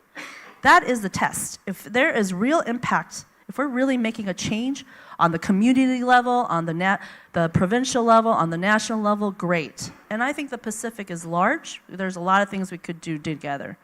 Now, you can see online that USAID's Administrator Samantha Power announced an ambitious climate strategy to fight the climate crisis. You could take a look at it in terms of, you know, improving climate resilience, all the same things, you know, unlocking access to climate finance. Everything that we are just describing and we have identified here as problems, we are committed to doing that. the thing I want to highlight is one of the things is supporting our partners to increase meaningful participation and active leadership of indigenous peoples. That is one thing that I don't want to lose sight of. How are, and the Honorable Minister from Fiji mentioned it, how is what we're doing helping local communities, women, youth, other marginalized and underrepresented groups of people in these countries? How can we work with them and think of ways that is a local solution to local problems? And how can we tackle different problems that way? I also want to flag for everyone that I attended, I represented the United States with a couple of my colleagues. SPC had a workshop last month in Nandi, Fiji, and it was called Unlocking Pacific Prosperity. Some of you may have seen this document. All of the Pacific Island countries were invited to attend, and it's the first of discussions with our partners to think about how can we take transformational action. Like, you know, the earlier panel also noted it. It's urgency. We need big scale. It's urgent. Problem is big. Okay, we see it. How can we all partner together with our resources, our strengths, our comparative strengths, and make a transformational impact in climate in the Pacific Islands? I think the political will is there. There's great interest from the private sector. For example, Bezos Earth Fund sent a representative there. And there's very serious discussions about a continent-scale action around conservation and climate for the Pacific. And there was a discussion on 3 pillars that we should target together. This is all in concept form right now. And so inviting everybody. First, it was generated from the Pacific Islands leadership, kind of discussed with a couple of other additional partners, and it's currently being circulated and discussed behind the scenes. Hopefully you will hear more at the UN General Assembly. Hopefully you'll hear more at the COP, next COP, at the PIF Leader Summit. But I just want to flag it for everyone. And the 3 pillars that were discussed was 1, spatial planning to advance the 30 by 30 goals, the Global Conservation Initiative goal for the entire Pacific. 2, a sustainable financing mechanism that, and really looking at, you know, the Global Climate Fund, Green Climate Fund, other ways. Why aren't we accessing that? Why isn't it easier for us to unlock those resources, and how can we improve that moving forward? 3 is coastal ecosystem protection and resilient food security. There is a need, and you hear that theme throughout, is linking climate change, coastal fisheries, marine protected awareness with food security and nutrition. That's critical linkage, and maybe thinking of it as a whole of ecosystem approach. And so, you know, USAID has numerous examples of partnering with Pacific Island neighbors, partnering with Taiwan ICDF and other like-minded allies and friends and partners to help local communities really work on combating extreme weather events and climate change. You know, we are there for disaster resilience and response. That is USAID's mandate, and we've been there throughout COVID, providing vaccines. Now we're hearing the call of need for greater resilience, and so we're working on programs that target economic growth and democracy and governance in terms of free and fair elections, allowing participation for all. Also health, how can we be more involved in the health and nutrition space, the agriculture space, which we all know is the great strength of Taiwan, and also and education, capacity building, that's really critical. Now hopefully I haven't, of course, environment. So I think we have so many programs online. I could speak to all the specific interventions, but I could speak for minutes, and I don't want to take up my other panelists' time. But I highly encourage you to see online our website, or as you see, these are who we have on the ground. But we travel all the time, and if you'd like a separate briefing on sort of the areas that we've collaborated with Taiwan and Palau in particular, and coastal fisheries, the United States and USAID signed a global MOU in terms of our commitment to partner with Taiwan. and especially in the development space, we too are working very closely on numerous actions. One of the big ones that I do want to highlight is the Pacific American Fund, which you can find out more information online. I want to highlight that one in particular because that is a grant mechanism where we are focused on climate. I'm sure you're going to talk about it, right? Maybe I don't have to really work on it, but you'll talk a little bit on it. But Taiwan ICDF is it's a grant mechanism where it's a call out to local NGOs and saying, out there, the funding is anywhere from 10,000 to 2 million. What are, local action, what is the need that you see as an NGO on the ground or a local CSO or, a local organization on the ground, a local solution? How can we help fund that so that you can drive something in a very wide sector in terms of climate resilience? And in Taiwan, we did 2 rounds of grants, and we issued those grants. And this year, Taiwan committed to providing $600,000, dollars toward the next round of grants. And so Taiwan ICDF's team came out to Fiji with our team, reviewed the concept notes, which were impressive. I mean, this 3rd round of concepts. It's in procurement design, so I don't want to get in too much trouble with my team in terms of telling me too much. But, I'm very proud of that action. And so I'm sure Alex will talk about that more. So I think in closing, I just want to say USAID in the United States is committed to working with everyone here to really listen, partner, and deliver together. And I look forward to expanding our partnership, in particular with Taiwan ICDF. Thank you. Thank you, Betty. Thank you for your introduction of USAID and your methodology. And here the good news is that USA is going to increase the people on the ground and increase your aid. So tomorrow will be better. And very important is in his keywords is that listening, talking, then most important is the partnership to understand the people needs, the local people needs, and for the local solution, for the local problem, and to help the local community people. And I think after we listen to the Betty's talk, I think we can have more cooperation and more talk with the coming more people from the United States. I think there are more partnership between USA and the Pacific countries. So now we go to the next one from Japan, Tachi Watanabe, please.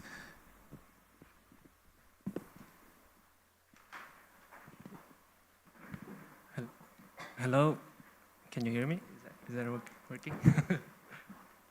Thank you very much, Mr. Ambassador, and thank you very much for receiving me. And this is a great opportunity and an honor to be here. And Your Excellency, good morning. I'm Taiji Watanabe from Office of Climate Change, Global Environment Department from JICA. I'll just explain a little bit of JICA strategies and some examples of cooperation that we have on the Pacific Islands. Just going further, this is some points that I took from the IPCC 6 report, showing the urgency that climate change we are facing climate change. I think all the panelists have already talked about it, so just for the time, I'm going to skip of that. But just to highlight the last point, that climate change and sustainable development has to go hand by hand. It's not just climate change, but developments going together is very important. Enhancing synergies between sustainable development and climate action is very important, as well as minimizing the trade-offs that may happen when you take climate actions. It's one of the things that JICA is very keen to implement on climate action. These are some numbers that we have. We can see that we have more climate finance on the mitigation, but we are targeting more to improve our adaptation finance. It's our challenge to make adaptation finance more, increase our adaptation finance, but we are moving forward to have a more resilient society, to support more in the adaptation sector. This is the sector that JICA has implementing projects from biodiversity, waste management, capacity building, forest, fishery, agriculture, renewable energy, disaster risk management, water sector, and transportation. If you see on the regions that we are targeting, we have a lot of projects in Asia, in Oceania and Pacific Islands, we have 9. This is the number from 2021. This is our new project that started. So we have more projects on the ground, but in 2021, we have 9 projects on the starting at that point. This is our strategy as JICA. We have a global agenda that we formulated in 2021, and we have 2 main approaches of that. It's the promotion of the implementation of the Paris Agreement and the co-benefits of climate change. This is our 2 approaches. We have some targets. I'm not going to get into it very detailed, but we have targets for 2030 to increase resilience, increase our adaptation finance, as well as support the formulation of climate change related plans, formulation, monitoring, and implementation of that. The first approach that we have, it's more a focus on the strengthening and supporting the implementation and formulation of the plans, for example, NDCs, adaptation plans, and so on. Also in the greenhouse gas inventories and transparency, so we support our partner countries for the biannual transparency report, GHG inventory. I think we have one in Palau about the GHG inventory. And we also have the introduction of climate finance. We support the access of climate finance, for example, for the Green Climate Fund. One example of this approach is one on a program in Samoa. This we constructed with the cooperation of the Samoa government. In 2019, the Climate Change Center, PCCC, it's under the SPREP, the regional government, regional institution of the Pacific region. And after that, we started with a capacity building project from 2019 to 2023. This project was more to support the 4 functions of this center. We support on the capacity building, providing training for the related government partners about climate resilience, water security, food security, gender, climate finance, access to climate finance. We also could formulate some project to GCF, but it was not going forward, but we started the first step. And now we are planning for a new project that we start on the end of 2023 this year, or in the beginning of 2024, that will focus more in the innovation in the region. We want to first grasp what kind of technology can be implemented in the Pacific region, considering their culture, heritage, the situation of the islands, and not just bringing new technology, but as well to be adaptable for the region. As the minister of Tuvalu said, there is a lot of solution that comes, it doesn't get implement for a long time, but we are going to focus in something that is sustainable, to be a technology can be sustainable on the region. This is the project, some outputs of the project. This project, we are going to first have a research about the region. After that, we are going to, based on the research, we are going to start a training program for the public and private sector. And we are going to have some activities for partnership between public and private sector. This will formulate projects that we are going to find funds for this project as well. So, and the fourth component would be more sharing the knowledge that we could construct on this project. This project, it's a regional project that will grasp 14 countries of the Pacific region, and we all need the support and collaboration of the related governments and stakeholders and another donors or developing institutions that acting in the region that will be very important for the success of this project. The second approach, we have the climate change, co-benefits of climate change. This is an approach that we have that aims to tackle climate change, but as well as the development of the partner country.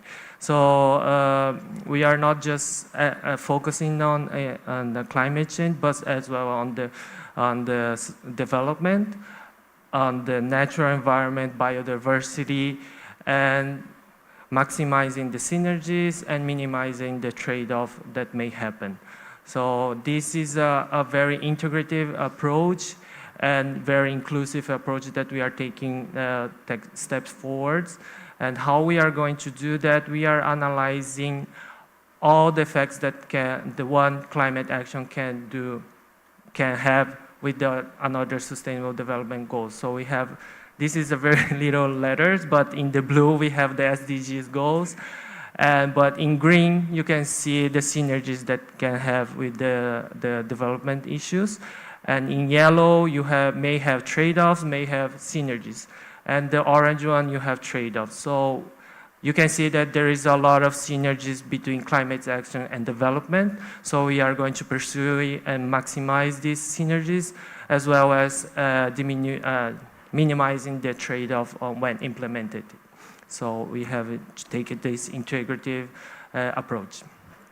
These are some areas that we are focused. I'll just skip it. It's the adaptation, and this is one example of the regional project program that we have.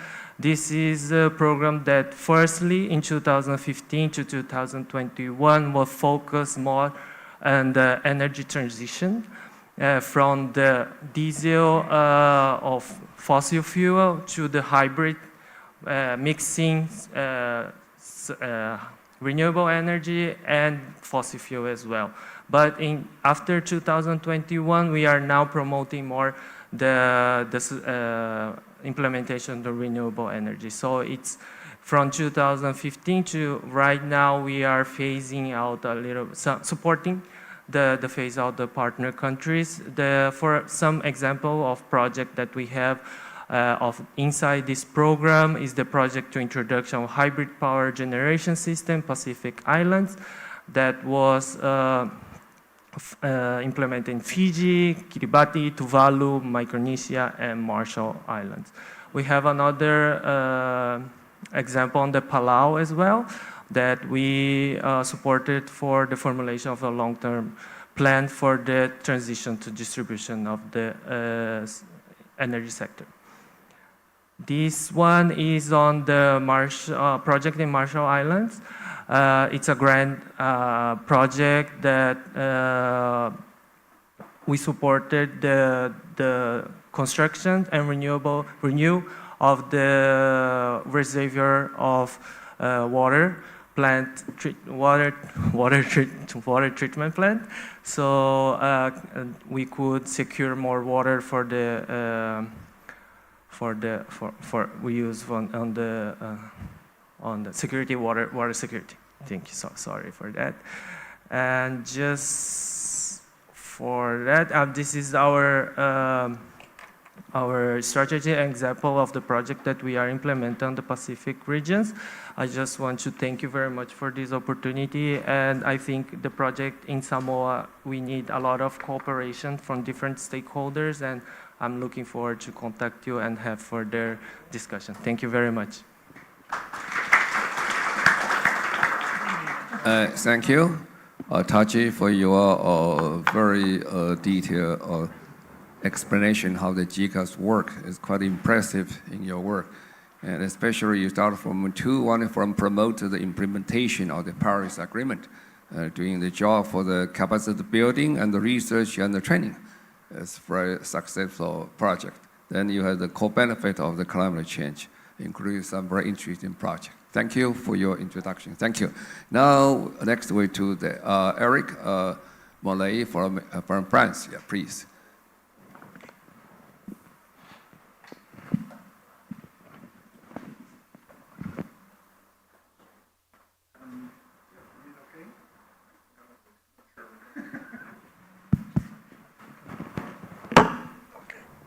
Thank you.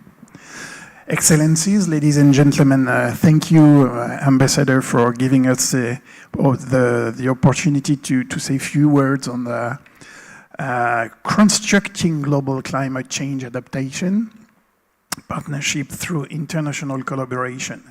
I will go back first to the conclusions of the 6th IPCC report, and we all know that the conclusions are once again alarming. Global average temperature warming is clear and accelerating, and climate disasters spare no region, as we see nowadays even in the US or in Europe, and particularly affect the most vulnerable countries. It has been said that by 2050 we should have a net zero strategy, or reach the net zero carbon strategy, but maybe we should do very quickly many things, in fact. You know that global greenhouse gas emissions have returned to pre-COVID-19 levels, so it's high, in fact. And the IPCC anticipates that at current rates, sustained atmospheric warming of more than 1.5 degrees Celsius above pre-industrial levels will be reached by the early 2030.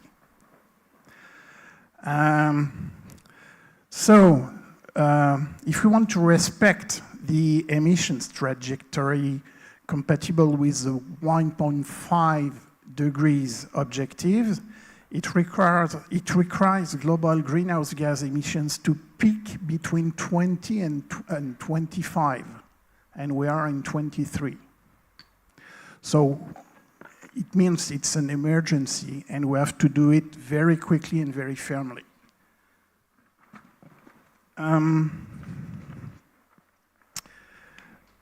The fossil fuel and industrial sectors are the main contributors to climate change. According again to the IPCC, existing or planned fossil fuel infrastructures alone could lead to warming in excess of 1.5 degrees if they are used to their expected lifespan. Okay? So the situation calls for a clear signal, and the international community must break its dependence on fossil fuels very quickly. And we hope that the next COP28 will help to have more commitments to do so.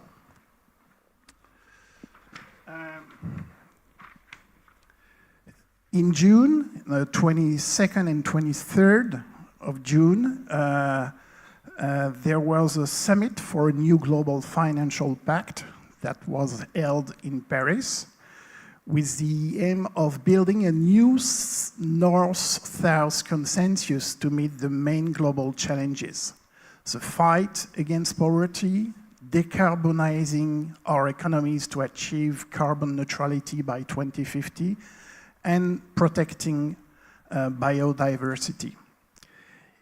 It led to the adoption of a new vision for our international financial system called the Paris Agenda for People and Planet, which the chairman presented in conclusion, and to which some 15 partners have already lent their support. This summit was an important moment for multilateralism against a backdrop of heightened tensions and divisions, with the participation of some 40 heads of state and government, and numerous leaders of international organizations and institutions, starting with the Secretary General of the United States, the new President of the World Bank, and the Managing Director of the IMF. So this is a new initiative to change maybe the rules in financing. The summit made it possible to begin delivering the financing shock expected by many partners in the South in response to the UN Secretary General's calls to mobilize $500 billion in additional funding for people and the planet, and to outline a new method meeting the following objectives. So re-establish trust between partners, ease the immediate budgetary constraint on the most vulnerable and crisis-prone countries, bring our instrument up to date with the need of the 21st century, with strong support for the agenda of the World Bank and the multilateral development banks, mobilize additional resources commensurate with our collective challenges, and forge more effective and balanced partnerships to finance energy transition or nature conservation. But you know that France is also very present in Indo-Pacific and in Pacific Ocean. France is the only EU member state with territories in the Indo-Pacific, and together these territories have a population of 1.65 million. This presence in the two oceans gives France the second largest exclusive economic zone in the world, of which around 55% are in the Pacific and mainly around French Polynesia. So in 2018, the AFD mandate, the AFD, the French Agency for Development, for the Pacific was expanded for the first time to regional projects in the sector of adaptation to climate change and biodiversity. And a new modification of the mandate was decided by the French government in March 2021 to expand to mitigating climate change via loans and/or grants. As part of its new mandate, the AFD can steer or participate in bilateral projects and no longer only ones with a regional scope. Another initiative done by France is in January 2021, France and the Secretariat of the Pacific Community concluded a partnership agreement. France is a founding member of the SPC and the largest intergovernmental technical and scientific organization in the Pacific. And this SPC has 26 members, and 3 of which are French communities in the Pacific. The new partnerships framework will help strengthen joint and multilateral actions in the 4 priority domains of public health, climate change, the ocean, and sustainable management of natural resources, and will foster also the promotion of shared values. I will just end with maybe 2 examples of what is already done by France in the Pacific. So one initiative where France is involved in is climate risk and early warning systems, CRUISE, which is a mechanism that funds least developed countries and small island developing states for risk-informed early warning systems, implemented by 3 partners based on clear operational procedures. The partners are the World Meteorological Organization, the United States Office for Disaster Risk Reduction, and the World Bank Global Facility for Disaster Reduction and Recovery. And the aims is to leverage $100 million to respond to the financing shortfalls in existing bilateral and multilateral cooperation programs. The contributing members are Australia, Finland, France, Luxembourg, Germany, Netherlands, Switzerland, and the UK. And just to end, the Kiwa initiative, which was announced during the One Planet Summit in December 2017 and was officially launched in February 2020. It is a project of a unique commitment driven by France and the European Union, gathering Canada, Australia, and New Zealand. And the Kiwa initiative's budget had reached more than 75 million euros. The initiative aims to strengthen the resilience of ecosystems, economies, and communities in Oceania by supporting projects that promote nature-based solutions with grant and technical assistance.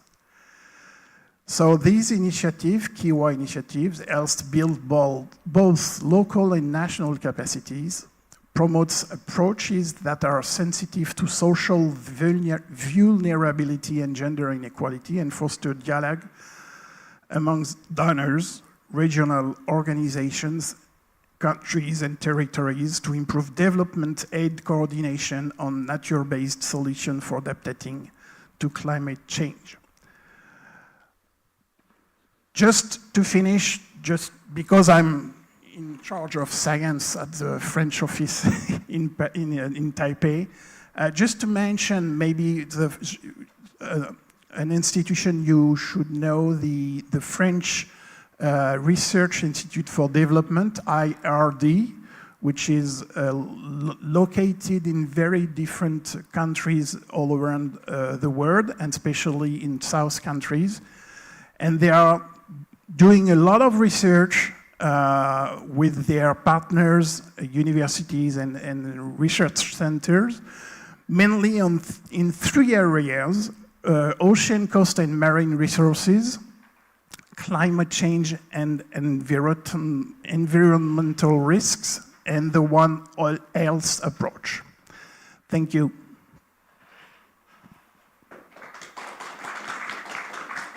Thank you, Eric. Thank you for your insight and talking about the French initiatives. As you just mentioned that climate change emergency actually now is accelerating, it's not slowing. So it is very important for all of us to work much quicker. The second is 2030, that we have so many milestones in 2030. As it's important for all of us to remind that United Nations, after the Paris Agreement, 2030 is very important milestone time. Then second one you mentioned about fossil energy, fossil fuel. Must phase out the fossil fuel much quicker, especially in the coming COP28. That's the important year and the event to quickly to quicken the stop of the use of fossil fuel. And you're talking about many projects, especially French also quite concerned about the biodiversity after the 2050. So many things must be done. And also partnership and also the EU and the Indo-Pacific project. I think it's overall quite interesting overview about what the French initiative and your work. Thank you. So next one we go to the Europe Economic and Trade Office at the Angeline Senzai. Please, yeah. Thank you very much, Ambassador. Your Excellencies, dear panelists, ladies and gentlemen, good morning. I have, as you said, I have been based here in Taiwan, and I'm political officer at the EU office.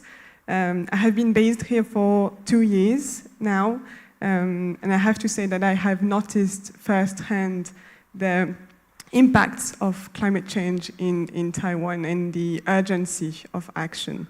So I'm very happy to be here for this panel and for this forum in particular.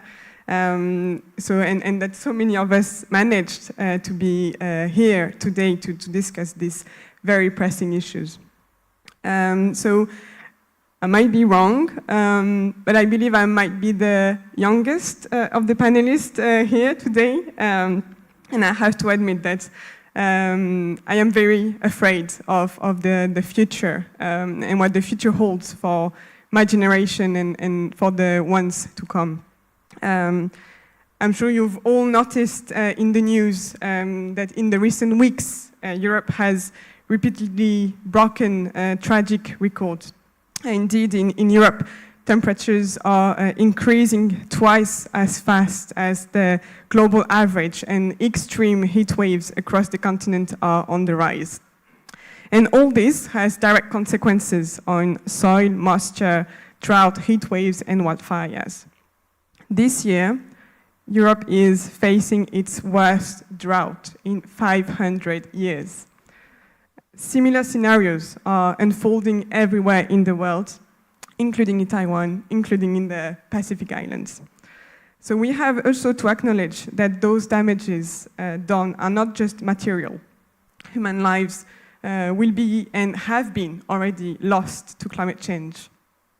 So our world is facing an unprecedented challenge, and the impacts of climate change are becoming increasingly severe and threatening the very fabric of our planet. Rising temperatures, extreme weather events, sea level rise, and the loss of biodiversity are just a few of the consequences we are witnessing.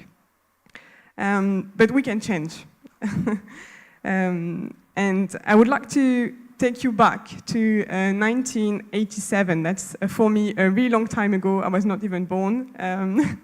But back in 1987, after scientists discovered that dangerous thinning of the ozone layer, nearly 200 countries agreed to phase out harmful chemicals. And earlier this year, 2023, the UN released a stunning report. The ozone layer is on track to recover fully in the next decades. And not only that, global action to save the ozone layer has reduced global warming by 0.5 degree Celsius. And positive changes like this one are also happening everywhere across the globe, and including in the Pacific Island, including in Taiwan. So this example shows that in the face of such a colossal challenge, no one can tackle climate change alone. It is clear that concerted efforts are required on a global scale. We must foster strong partnerships, so that's why we are here, but not only among governments, but also involving businesses, civil society, and individuals. It is through collaborative actions that we can effectively adapt to changing climate. So the EU is also proof that collaboration is the key to climate change adaptation. The EU is a gathering of several member states, and sometimes it is difficult to agree on something, but climate change and climate action, climate adaptation is one of them. Last year, for the very first time in history, the EU generated more electricity from the sun and wind than from gas. And we are on track to double the deployment of renewable energy this year again.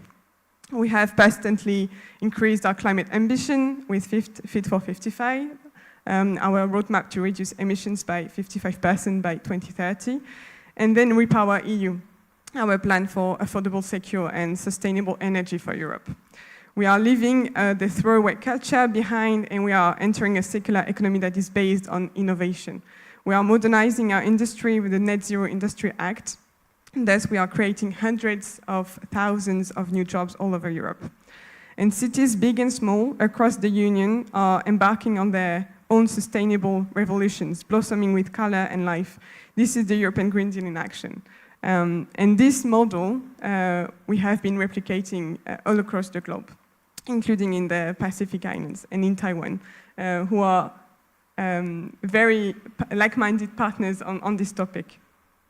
But furthermore, the upcoming conference of the parties, so the COP28, we've mentioned this one several times today, but it presents a critical opportunity to reinforce the importance of collaboration and commit to collective action on climate change adaptation.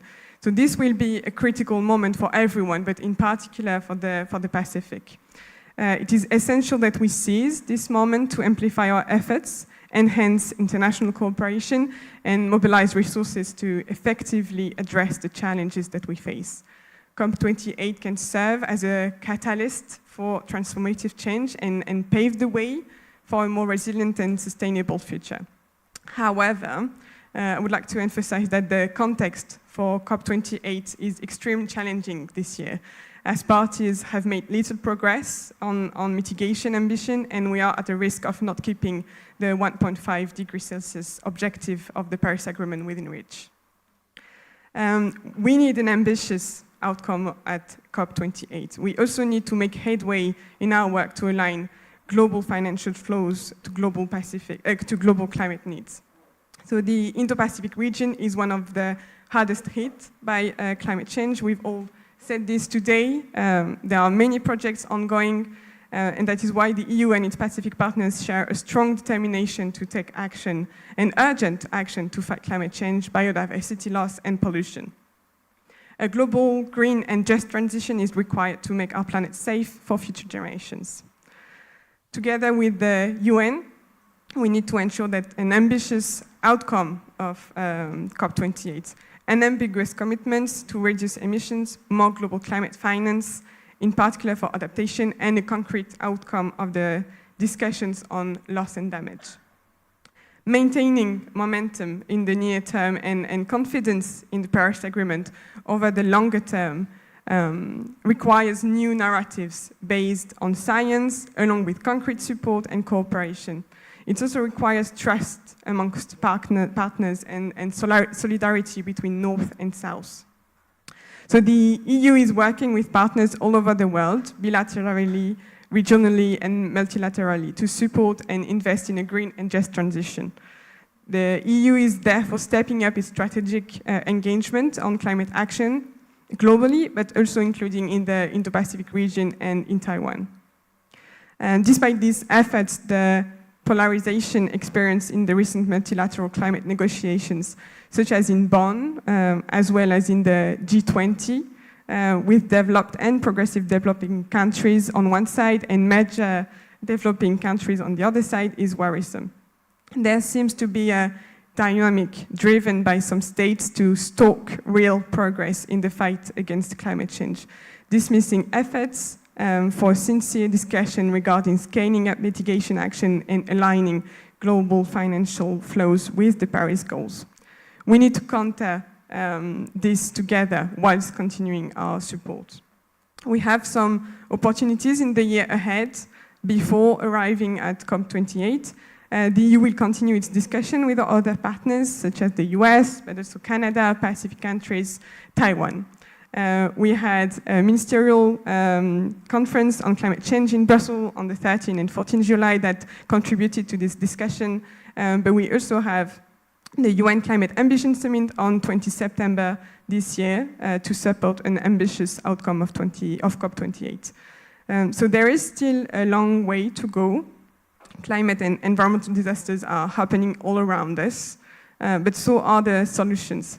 So thanks to all of you, thanks to all of us who believe that transformative change is not just necessary, but also possible. So if you're like me, you might already be very hungry, so I'm stopping here.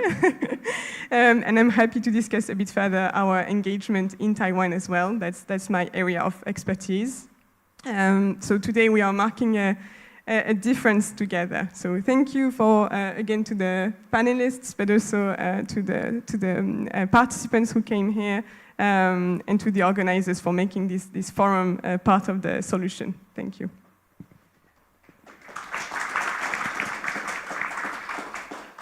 Thank you, Angeline. I think the first thing, she's quite unique because she is in so-called Z generation.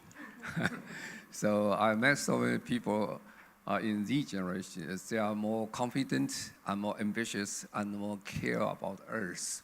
So from her speech, we understand that EU really is EU itself is quite ambitious about the climate change project, leading the world in many, many aspects. Especially he mentioned about that problem cannot solve by some individual. It must solve by the government, the civil society, industrial and business, and also individual all together. Actually, it happened. I read many projects from the EU. Actually, they integrate all the whole society all together and doing good job. Thank you for your introduction about the EU's many big projects, and also you mentioned about facing up COP28. It's good. It's challenge, however, it's very good opportunity to go forward for the next step. Thank you. So next one, last one is the least one, from Deputy General from ICDF, 史立军先生. Thank you, Mr. Moderator, Dr. Eugene Chen, and Your Excellencies, distinguished guests and ladies and gentlemen, and also our panelists, colleagues. Right now it's not already good morning, it's good afternoon. And it's my pleasure on behalf of my organization, Taiwan International Cooperation Development Fund, to participate in today's panel discussions and discussing the possible cooperation or solution for our together endeavors to fight against the climate change. And today I'm very honored to shortly introduce my organization and also what we have done about the climate change, especially for adaptation in the Pacific. And also I concern about the partnership, and I will talk a little bit more about the partnership between Taiwan and other very important partners. And finally, we have very quick conclusions. Okay, Taiwan ICDF is Taiwan official development agencies, and we play a very important role in Taiwan's foreign aid operations. And right now, we have around 68 ongoing projects and implement in 40 countries. And we dispatched 21 technical missions with around 250 professionals stationed in the field. And from my presentation, you can see that our technical mission majorly located in Central South America, in the Pacific, in the Caribbean resources, and also strengthen the cooperative partnerships through bilateral or multilateral means. In order to fulfill our obligation to implementing 2030 Sustainable Development Goals, and we have aligned our priorities of operation into the Sustainable Development Goals. And right now, all of our projects are related to some of the SDG goals. And for instance, in agriculture, we focus on food security. In public health and medicine, we stress on the maternal health and the non-communicable disease project. And in education, we are focused on higher education, vocational training, and also the capacity building for our counterparts. For ICT, which is one of the Taiwan's strong sectors, we help our partner countries to build good governance through use the ICT as a tool. And for environment, we concern about the climate resilience. And for small and medium enterprises development, Taiwan's economy basically is based on small and medium enterprises. So we address the entrepreneurship, economical development, and the global partnership.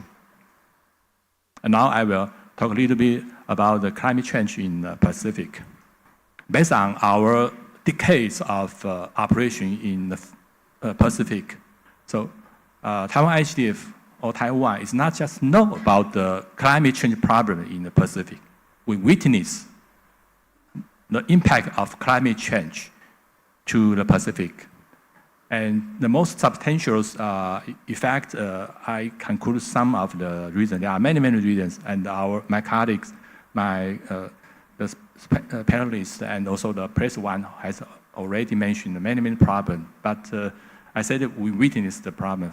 For instance, the sea level risings, and there are many of our traditional extension farmers, their land or fish farm, because of the high levels, sea level rise, or constantly inundated by the big surge. So the land destroyed, and our technicians' friends need to constantly fight refugee, or even now become the international refugees leave some other countries.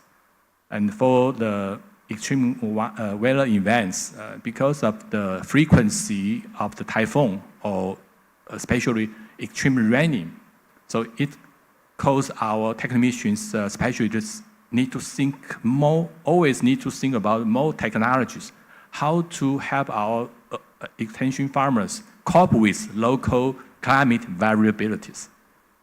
And for the water shortages, because of seawater mixed with fresh water, so it gets even harder for people's water consuming. And also for our agricultural project extension, we also need water. And for the droughts, some of our partner countries, because of the change of the weather patterns, even the whole Pacific region, I think the rainfall is enough. But some of the countries, they didn't have the water, they didn't have the rain. So caused very serious drought problems, like Nanu. I know that the first and second quarter in Nanu, because of the droughts, our technicians, especially there, always think about how to extend their project to local home gardens. And for the food problems, that's a serious food security problem because of in the Pacific, the land, arable land is already very, very scarcities because of the sea level rise, and the land become even less and less. And for the fresh food, people lack of fresh food. They have to eat more import canned food, and this problem caused the health issues. So there are a lot of problems like I said 3 high. 3 high means 3 high is hyper blood pressure, diabetes, or even the heart diseases, very high, generally in the Pacific region. And also the non-communicable disease because the contaminated water. So the non-communicable disease is very popular in some of the Pacific region. And the biodiversity losses is also very serious. And because of the erosion, so the land sediment flow into the ocean, the coast. And this covers the coral, and the coral become bleaching. And bleaching then impact the local coast's ecosystem. And some of the endangered species is gone. It's gone, never see again. Okay. And for Taiwan ICDF, we understand the problem. So today there are many discussions. And basically, we summarize our operation in terms of the adaptation in the Pacific in 4 major areas. The first one is natural-based solutions. And we use the natural-based solutions. Why? Because the limited land, limited natural resources. So we would like to keep everything as natural as possible, as original as possible. For the agricultural development, we use sustainable practice to enhance the agriculture's production and efficiency. And also, we use the green infrastructure instead of the cement infrastructures. For instance, for agricultural project, we drainage the waterway, we improve the field drainage system to keep the landscape as usual as possible. And also to keep the local ecosystem as balance. That is what we have done. We want to develop the natural positive economies for our partner countries in the Pacific. And we restore local varieties of vegetable, poultry, and of fisheries. And the most important, we conserve local endangered species. Later I will talk about the project jointly cooperate with the USA. And also for the capacity building, any kind of effort need people with technologies. So Taiwan ICF, Taiwan government provides different kind of mid-term, short-term, and long-term training for our friends from the Pacific to come to Taiwan to undertake a different kind of training. And for the climate change, we have the program about natural resources management, resilient communities strengthening, water management, and disaster prevention, and so on. And the most important, for our different series of training program, I think data is also quite crucial. Data collection, data analysis, and data dissemination in order to help our friends in the Pacific to collect the base data. Why? There are a lot of global climate funding. I think our friends talk a lot about the different funding from Asia, from Europe. However, for the Pacific Island countries, if you apply for the fund, GCF, GF, you need the data. You need the scientific best evidence to show that you really got the damage and the loss. So that's why we focus on how to build up the data and how to analyze and how to show the loss damage of your countries because of the climate change. And for smart solution, we like to help our partners not build back as usual. We want to our partner country build back better than before. So use the technology is essential elements for the future development of Pacific Island partners. So we use the GIS, remote sensing, GPS to assist a project, strengthen the adaptation and the resilience capabilities. And we use the applied ICT tools to help the project more efficiently monitor the progress of different stages of the project. And also, we use the IoT, Internet of Things, to integrate traceability and the connectivity of data. For instance, for early warning system, we need the traceability data to tell the policymaker to make immediately early decision, and also to release early warning system to tell people evacuate as early as possible to reduce the loss of life and the property. And for long-term partnership, that's very important because we have talked about a lot, and we try to scale up our resources domestically or internationally. And now I will show some partnership for better solutions. And for collaborative partnership, right now, we are undertaking 4 types of different partnership. The first one is to mobilize additional financial resources to Pacific communities from multiple resources.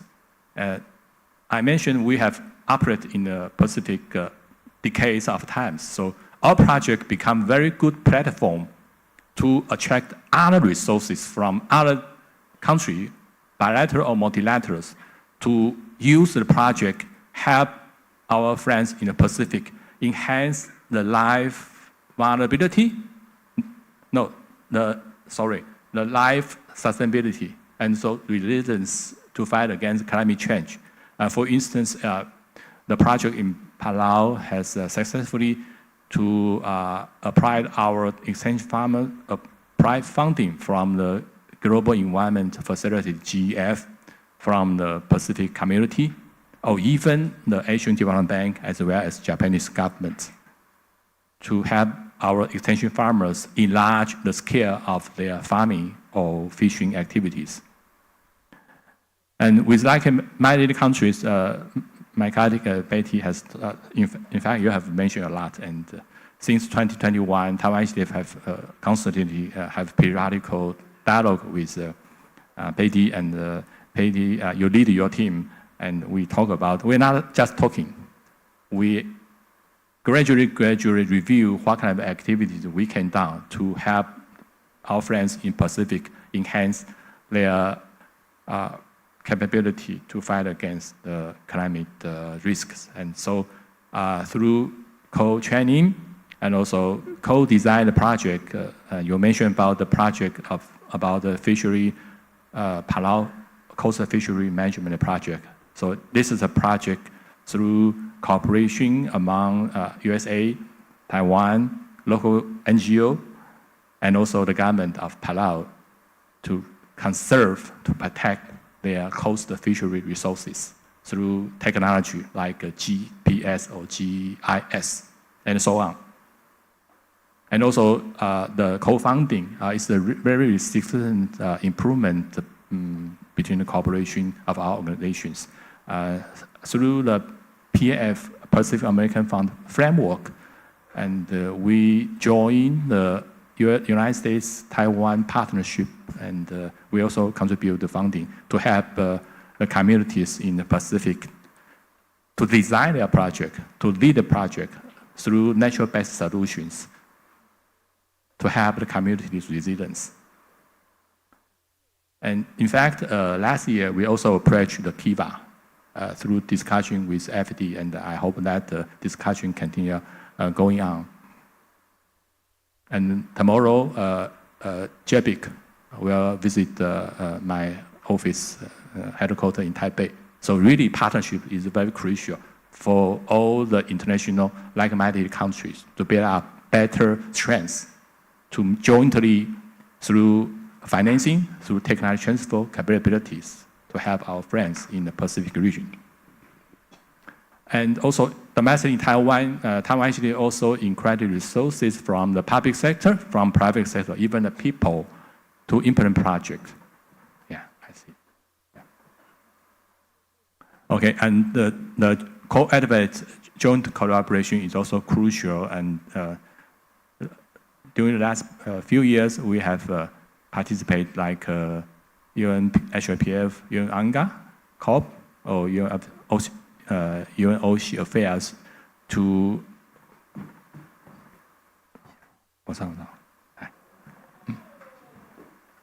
Yeah, I think everybody is hungry, so I will stop my presentation as quick as possible.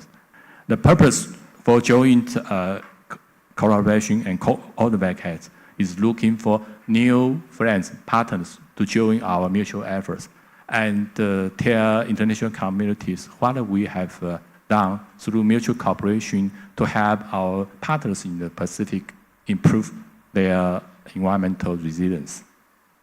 Okay, so conclusion is Taiwan Initiative will make our commitment to continue to help our friends in the Pacific for the climate adaptation. And the project belongs to our friends in Pacific. So ownership, important. Integration of resources.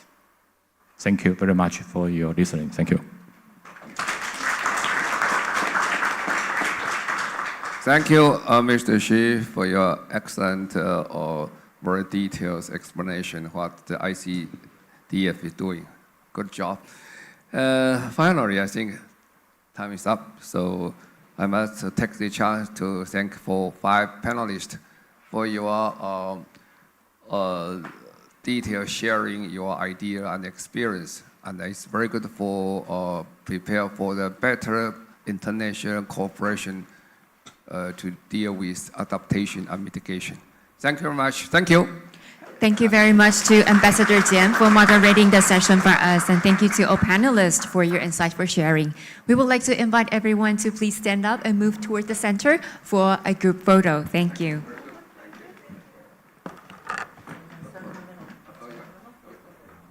Okay. Yes. Okay, please move towards the center a little bit. Okay, and please look at our photographer right in the middle. Thank you.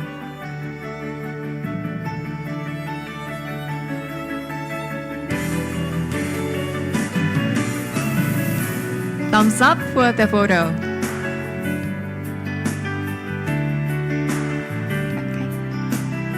Thank you very much. Thank you. Please take your seats downstage. Thank you. And ladies and gentlemen, this concludes the 2023 Pacific Climate Change Forum. We want to thank you for your participation. We hope today's forum and joint statement will bring about many more partnerships to come, and Taiwan will continue to work with our allies and like-minded partners to combat climate change and to mitigate the impact on the communities. And as we do so, let us ensure climate justice, leaving no one behind. Lastly, we would like to invite everyone to please remember to return your badge, lanyard, and the interpretation headset before you leave. For our guests of honor, our staff will take you to the lunch banquet at the Plum Ballroom. Once again, thank you very much for your participation. We wish you all the best. Goodbye.